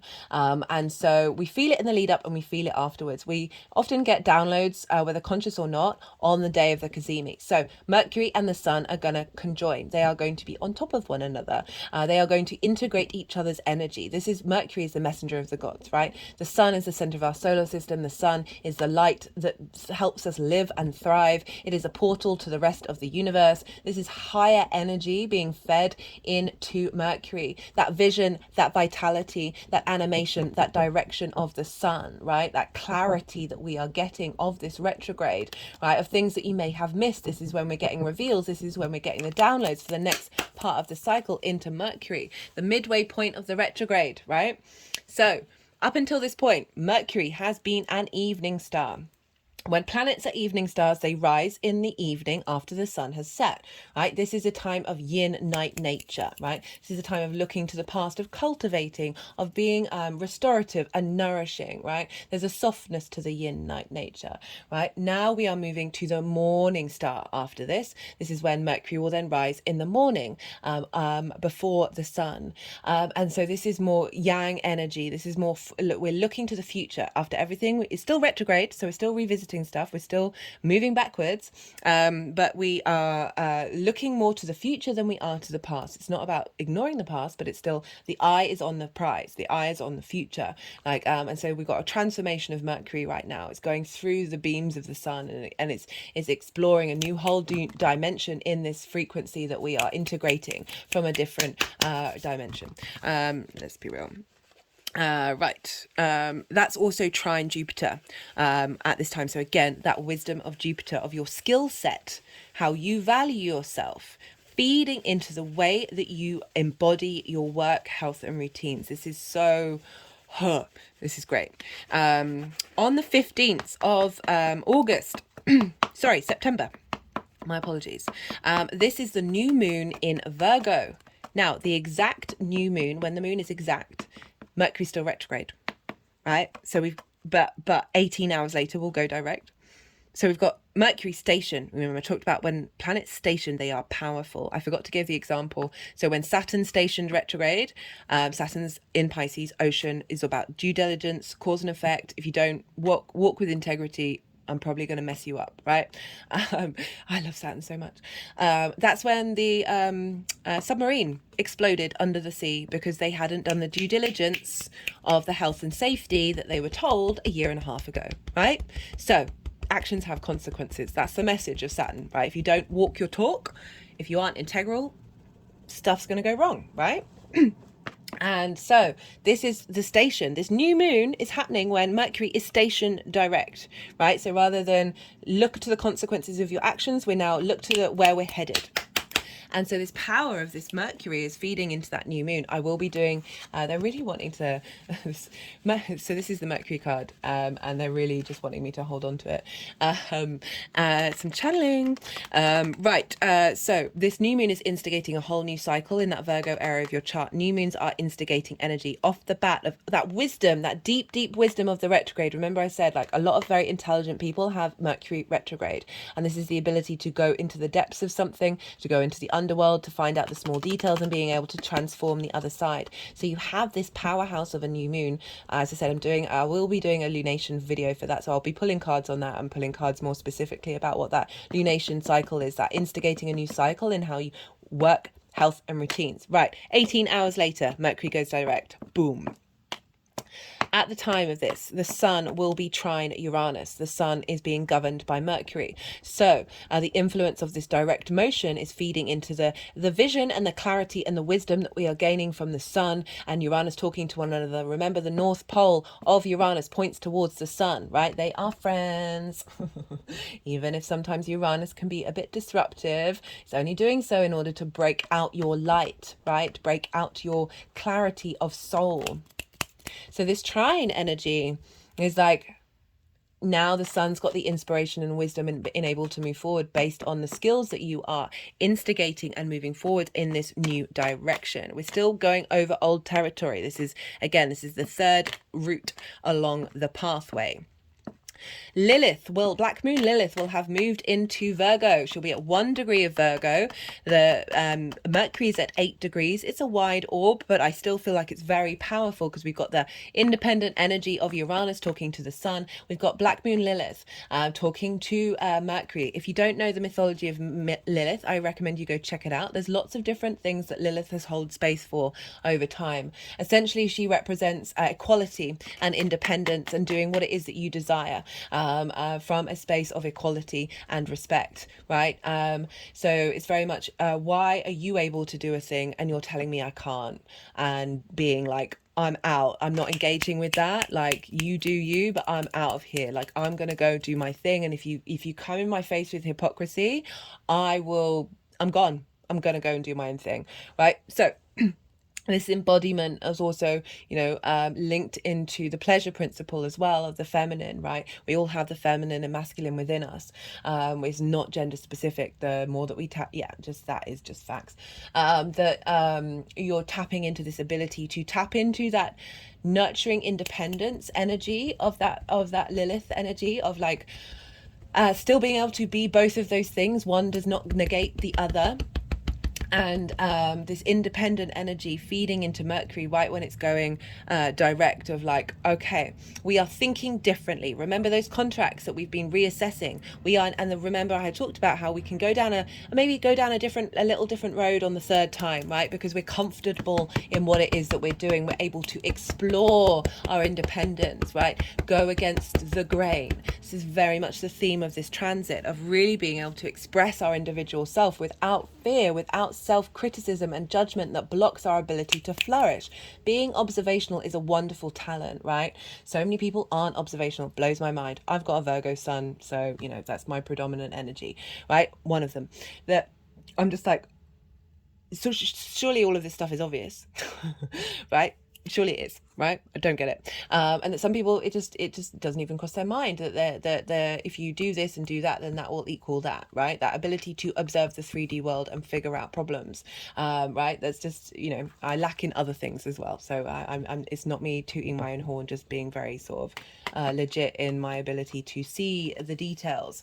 And it can be exhausting, right? So I've lived most of my life of deep self-criticism where my mind would annihilate me on an everyday basis because I didn't have this standard of perfection, right?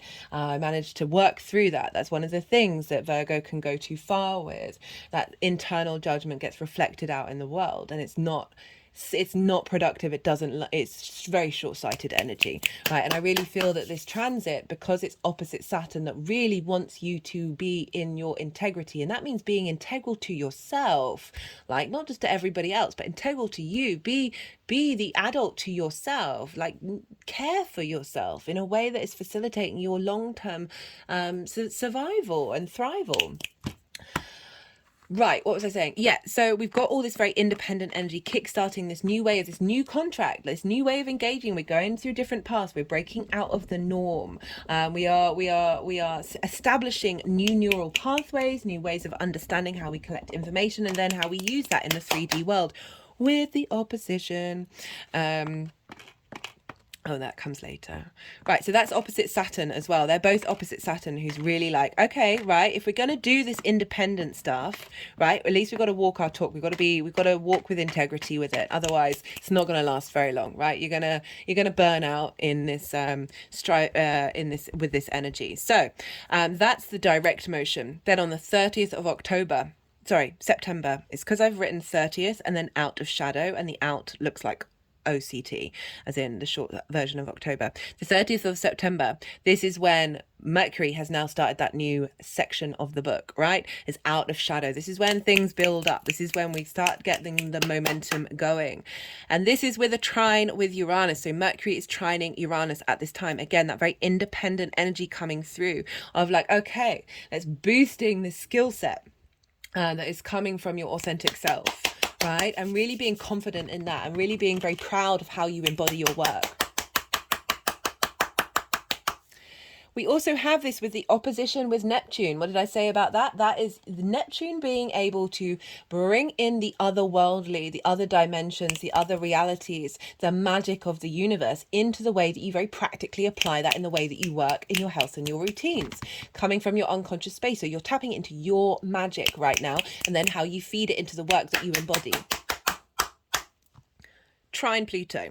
So again, we've got that grand Earth trine again. Pluto up in your 10th house of Capricorn, right? This magnetism, this intensity on the day that Mercury moves forward, right? We've got this beautiful energy of like, okay, I am in my power in a way that isn't affecting and diminishing anybody else's power. I am able to magnetize towards me my life purpose. Oh, they like that one. Love it. Not only that, but there's some other stuff going on that isn't necessarily fully directed and linked to this Mercury energy, but all the energies are interlinked. They're all working together. Venus is conjunct Juno in Leo. Juno, commitment, your ride or die. She's traveling with Juno for a lot of her journey out of shadow, a lot of her direct journey, and I love that because it's like everything that we've learned with that Venus retrograde, we're now committing to it. And she's so this is trining the North Node in your sign, right? So your creative energy trining that North Node of how you embody yourself. The moon is on the North Node, right? Deep understanding and intuition about our pleasure principle, our creative energy with the moon. Meanwhile, Mars is over in Libra, conjunct the South Node, and this is sextiling that Venus energy. They rule the South and North Node, so this is. I'm going to be doing a transit video on this. I am like words that this energy is just. I like it, and I'd like to pull cards for everybody. That would make me happy. But Mars is like motivation and drive of like making sure you're not a people pleaser in your relationships, making sure that you are independently yourself and taking the motivation and drive to work with relationships in order to serve you in the long term, right? And that's all facilitating. That can be business partners, that can be clients, right? One-to-one clients, as well as intimate friends and romantic relationships. So all of this is happening on the day that Mercury moves out of shadow. And I love it. Right, on the 2nd of October, this is when Mercury is the last moments that it's in Virgo and it's going to be moving into Libra. And we have, again, that opposition with Neptune, really reinforcing the ability to bring the mundane and the magical together. And the moon is on Uranus. So the intuitive hits, the pleasure principles of instigating these skills into our one-to-one relationships. So if you've got one-to-one clients, you've got, that intimate way of connecting to people in your workspace. This is what's showing up. This is how we're instigating that, making sure this realignment that you've got with your work, health and routine isn't being negatively diminished by your intimate friends, intimate relationships, making sure that they're on board. This is when we're now moving forward into that and creating whole new relationship dynamics that are based on you being the adult in the room for yourself.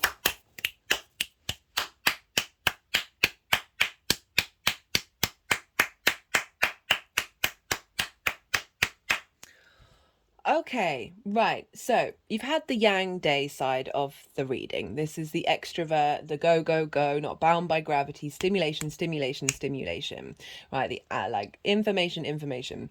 Now we're going to move over to the yin night side of the reading, right? So this is when I go quiet. This is when you've just had so much information thrown at you. Sorry, not sorry. This is soften your mind and allow it all to digest. Don't think too hard about it. See what intuitive hits come up while I'm quiet. So I'm going to go quiet because the energies are going to move the cards around and they're going to want to do some energetic work. And this is when they move the cards around, I have to soften my mind and I let the channeling come through. And it's difficult to channel, think and talk at the same time, right? You've had enough of me talk as well. We need our day action as well as our rest and night. Without the two, we would be out of whack, right? Out of balance. And so they're going to move the cards around. They'll put them into piles. After they finish doing the energy work, I will come back round and I will talk about the tarot in relation to everything that I have just said.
So Aries, these are cards. I've got quite a few cards there. Some of them are off camera, of cards that I pick when I've set up the altar.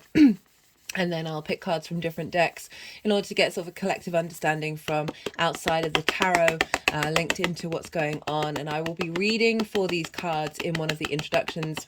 I'm not sure which one yet. And they're obviously they haven't picked up this card before in any of the other readings. So do tap into the other introduction when I will talk about what this card represents. It's very much a sort of the nuanced understanding of we are multifaceted beings and being able to see every color of the rainbow in the things that we observe and finding joy. Okay, so for this shadow phase, we've got the Death card, we've got the Four of Cups, and we've got the Four of Swords. So we've got double fours. When we get doubles in numbers, these are synchronicities. This is an element of co-creation. This is acknowledging that there's something going on here that is bringing in balance. So the Death card. Right, so this is about processing and letting go of things that have had an authority over you, right? I always like to point out the fact that the king is no more, right? So something that has had authority over you that wasn't serving you is being composted, right? That energy is being transferred. We've got the sun rising in the background. This is an element of you're being protected at this time. You're moving through this transition phase and being able to observe and know what subclauses in the contract haven't been working. Excuse me.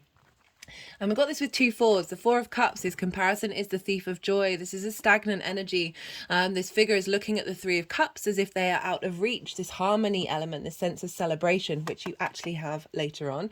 But they're not taking any steps. There's melancholy here, right? There's an element of feeling like I don't have anything. People have things and therefore I have nothing, right? But the Ace of Cups is always there. The Ace of Cups is always there within you, right? You have a sense of abundance within you that may have been difficult to, maybe your work hasn't been going the way that you've wanted to, you haven't been able to establish those routines and taking care of your health in the way, but you've been looking at other people who've been able to do it and just getting a bit frustrated or saying, well, why isn't this working for me? Or perhaps you have been taking action but it feels stagnant.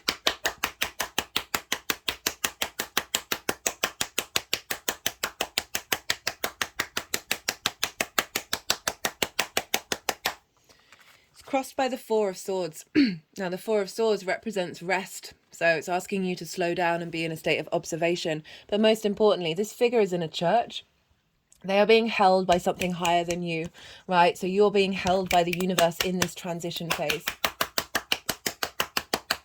Element of patience, right? So the Three of Swords are above this figure. They're in a state of contemplation, a state of prayer. They are able to contemplate that which has hurt their heart and blocked them from being able to not neglect yourself, right? And take care of yourself. This is an element of taking care, or in that slowing down and being in a state of observation, maybe meditation, mindful meditation, whether that's walking around and seeing what intuitive messages come through from a higher power. We have the Ace of Swords underneath, of searching for clarity in that state of stillness, right? So it's really saying that this is a time of cultivation. This is a time of that observational space of seeing what your rest, right? That 12th house energy where Pisces is, right, where the Saturn and Neptune are, of being in contemplation of that which has been hidden from you, right? That which is that which may have been blocked. You're able to be in a state of allowing that to flow through you, because you realize that you maybe not consciously, but you are being held by the cosmos right now in that shadow phase of uncovering that which has been underneath in your unconscious space that has been blocking you moving forward. But also like really lovely supportive energy with that transformational Death card of like, you are going through a transition phase. You are moving into a new dynamic where you are being able to acknowledge that you are held and that you are protected. For the retrograde itself, we've got the Two of Wands. This is shown up a lot. We've got the Six of Swords. We've got the Moon card and the Two of Cups. So this is this is, I'm not surprised this card has been showing up loads. This is long-term manifestation energy, but again, there's a sense of stillness, right? Not quite starting the new adventure, right? But this is getting the lay of the land, the new lands, the world that we have in our hand, right? The ability to express yourself through the deep knowledge and observational skills of this card, of like observing your new territory that you are working through. We've got this with the Six of Swords. This is very protective energy. Sixes are very protected. So there's an element of the choppy waters of that, what you're transforming, that now through that choppy waters, you've got a sense of more clarity and understanding. You're being guided to a clearer times, right? The Six of Swords, this is, imagine you're having to go somewhere and you can only take a certain amount of things. You're going to take the things that are tried and tested. You're going to take the things that work and facilitate you, right, in this new adventure. And so this is really saying with this retrograde, even though there's motion here, there's momentum of you are heading into a new land, but it is asking you to be in observation, to be in a state of realizing this. You may feel a bit restless, things might not have quite been kicking off, but really knowing and harnessing the skills that you have through this observation, through this mindfulness of all that stuff going on in Taurus in your second house. Right, coming with the moon. So this is Pisces energy, right? This can be linked into helping clear out delusions that have blocked you, and being able to see intuitively what's been going on. This is also harnessing sort of more psychic connection in the way that you work, right? The gut, we're operating from the gut where our intuition comes from. It's not just linked into the moon, but you know that the more that we have a healthy gut, the more that we're able to be in balance with our body and therefore understand how we're co-creating with the universe, right? Very sensitive, very psychic, emotional energy that is facilitating this journey in the underworld, right, of going into that unconscious space and bringing it up, right, and finding clarity, right, that balance between our instinctive animal wolf energy and the controlled response mechanisms of the dog, right, of the cultivating societal building animal. And the combination of the two of these, you're able to bring into balance both the magic of that's in your 12th house into a structure and a form. Crowned with the Two of Cups, this is balance. This is equality, this is respect, and this is love, and that's what love should be about, right? This is the feminine, masculine, and the spirit, right? So spirit here, masculine, feminine, we have all these energies within us. When we realize that we do and that we can harness all of them and honor them and respect them all, that's when they get into union. We've also got the caduceus. This is the one of the things that Mercury used to have, right? He was known as a healer. It's linked into it's used as an image for not for pharmaceuticals, for pharmacies, different thing, and doctors, right, of through deep healing of union of self, right? That's when we get enlightenment. It's also the Kundalini energy rising, which is a step towards enlightenment. You being able to bring love into this journey, into understanding and respecting all those elements, the work, health, and routine, and bringing them into balance. There's a sense of finding love in the way that you work, and finding respect and honor coming in the way that you work. An acknowledgement. This is also the balance between the magic and the practical, that bringing that into union of that 12th house energy of Pisces with the Virgo practicality.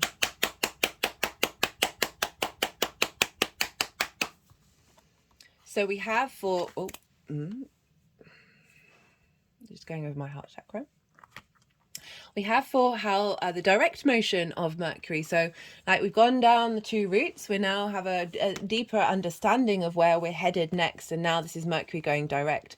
We've got the Nine of Cups, the Seven of Swords, and the Three of Cups. So we've got the Seven of Swords, right? So the Seven of Swords gets a bad rep. I love it. You're right. It's got yellow in the background. This represents joy. This represents the sun, as does the Nine of Cups. This is a very positive card, right? So the Five of Swords, there's an element of thinking differently, okay? So they are stealing the Five Swords away from the encampment in order to stop the war. Five of Swords in the tarot is conflict energy. So it's about moving away from conflict and finding balance and finding peace of two opposing forces and getting them to work together based on your intuition, right? So being able to think outside of the lines, and find novel new ways of engaging and understanding the skills that you have and how you apply them in your work, health, and routine. This is further backed up by a harmony, the union of the Three of Cups. So this is, you know, that which the Four of Cups is looking at and thinking you don't have, and this is coming into being, right? This union that may have been, you may have had discourse around the way that you look at your work and the way that you engage with it, of understanding your skills. These skills are in harmony with the way that you work. It's sort of smacking my forehead right now. And all around the hairline and up to the crown chakra. Aries, you do rule the head. So there's a sense of harmony and of appreciation, right? So this is a celebration of self with other like-minded people. So again, that validation in the way that you work and are utilizing your work, health and routines all in one place, and being able to think in ways that you may not have been able to before based on limiting beliefs and trauma responses, that these are getting broken out and becoming free, right? There's a celebration in the way that you work. Topped off with the Nine of Cups. I mean, you've got a lot of positive cards coming up here, Aries. The Nine of Cups, this is the confidence, right? Right, look how confident this person looks. This is the genie in the bottle, right? So wish fulfillment. For some of you, that may very well be the case. But I always like to point out with the Nine of Cups, act as if all those 9 cups are full. Act as if all your wishes have come true. And this is saying that this energy is coming in. Like it might not be that they've manifested yet, but acknowledge that they have done in the future, and everything, all time is happening at once. So by embodying that energy of completion and that contentment and that satisfaction, you're bringing that into your work and the way that you move through the world. And via that, we get the vibrational frequency of success and of completion, and that wish fulfillment that then ripples out in the future. So now when it's going direct, you're utilizing everything that you've learned in order to think differently, to bring in that sense of feeling good about yourself and feeling like your wishes have come true, right? And being able to bring that sense of gratitude and abundance that we can bring in, the good, the bad and the ugly for whatever it is, and being able to utilize that. We have for how this energy is manifesting moving forward. We've got the Lovers and we've got the Magician. So the Lovers is that Gemini energy. This is about, with everything that you've learned, you're now able to make decisions, right? These two cards are parallel with one another. We've got the masculine, feminine and spirit. We've also got the mountain in the background representing a higher perspective of, like, through this journey, you are able to understand the information that you're processing. It's about choices. This is about crossroads. And when we are at a crossroad, we have all the information that we need in order to make the decisions that we want to, right? It's also about balance and things being into harmony, right? Of being able to be confident in the decisions that we make, and be committed to them.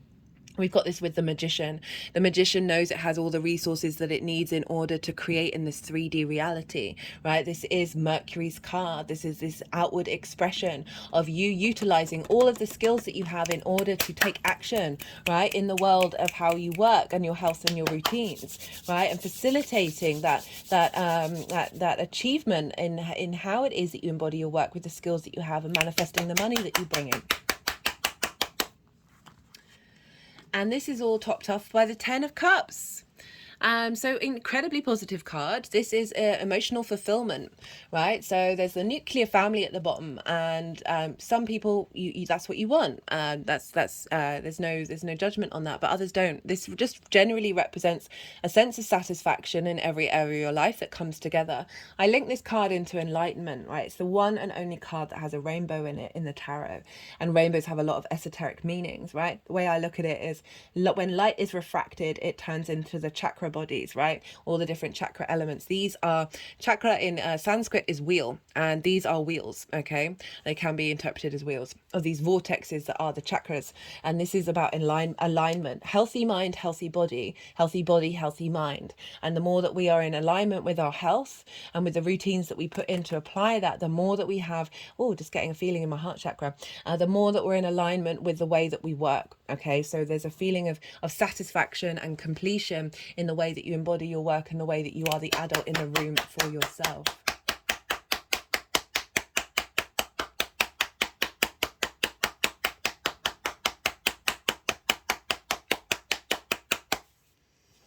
Love it. Okay, I'm going to pull some clarification cards for you, Aries. Let's see what wants to come through for this Mercury retrograde. This is the numerology deck.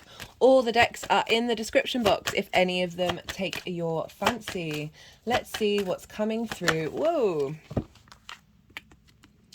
Manifestation. I'm not surprised with these cards that are popping up. through this journey, you're going to be able to, again, we're trining with that second house of your tools, of being able to bring in a lot of manifestation energy in the way that you are, you know, at peace with the way that you, like, how do I express that?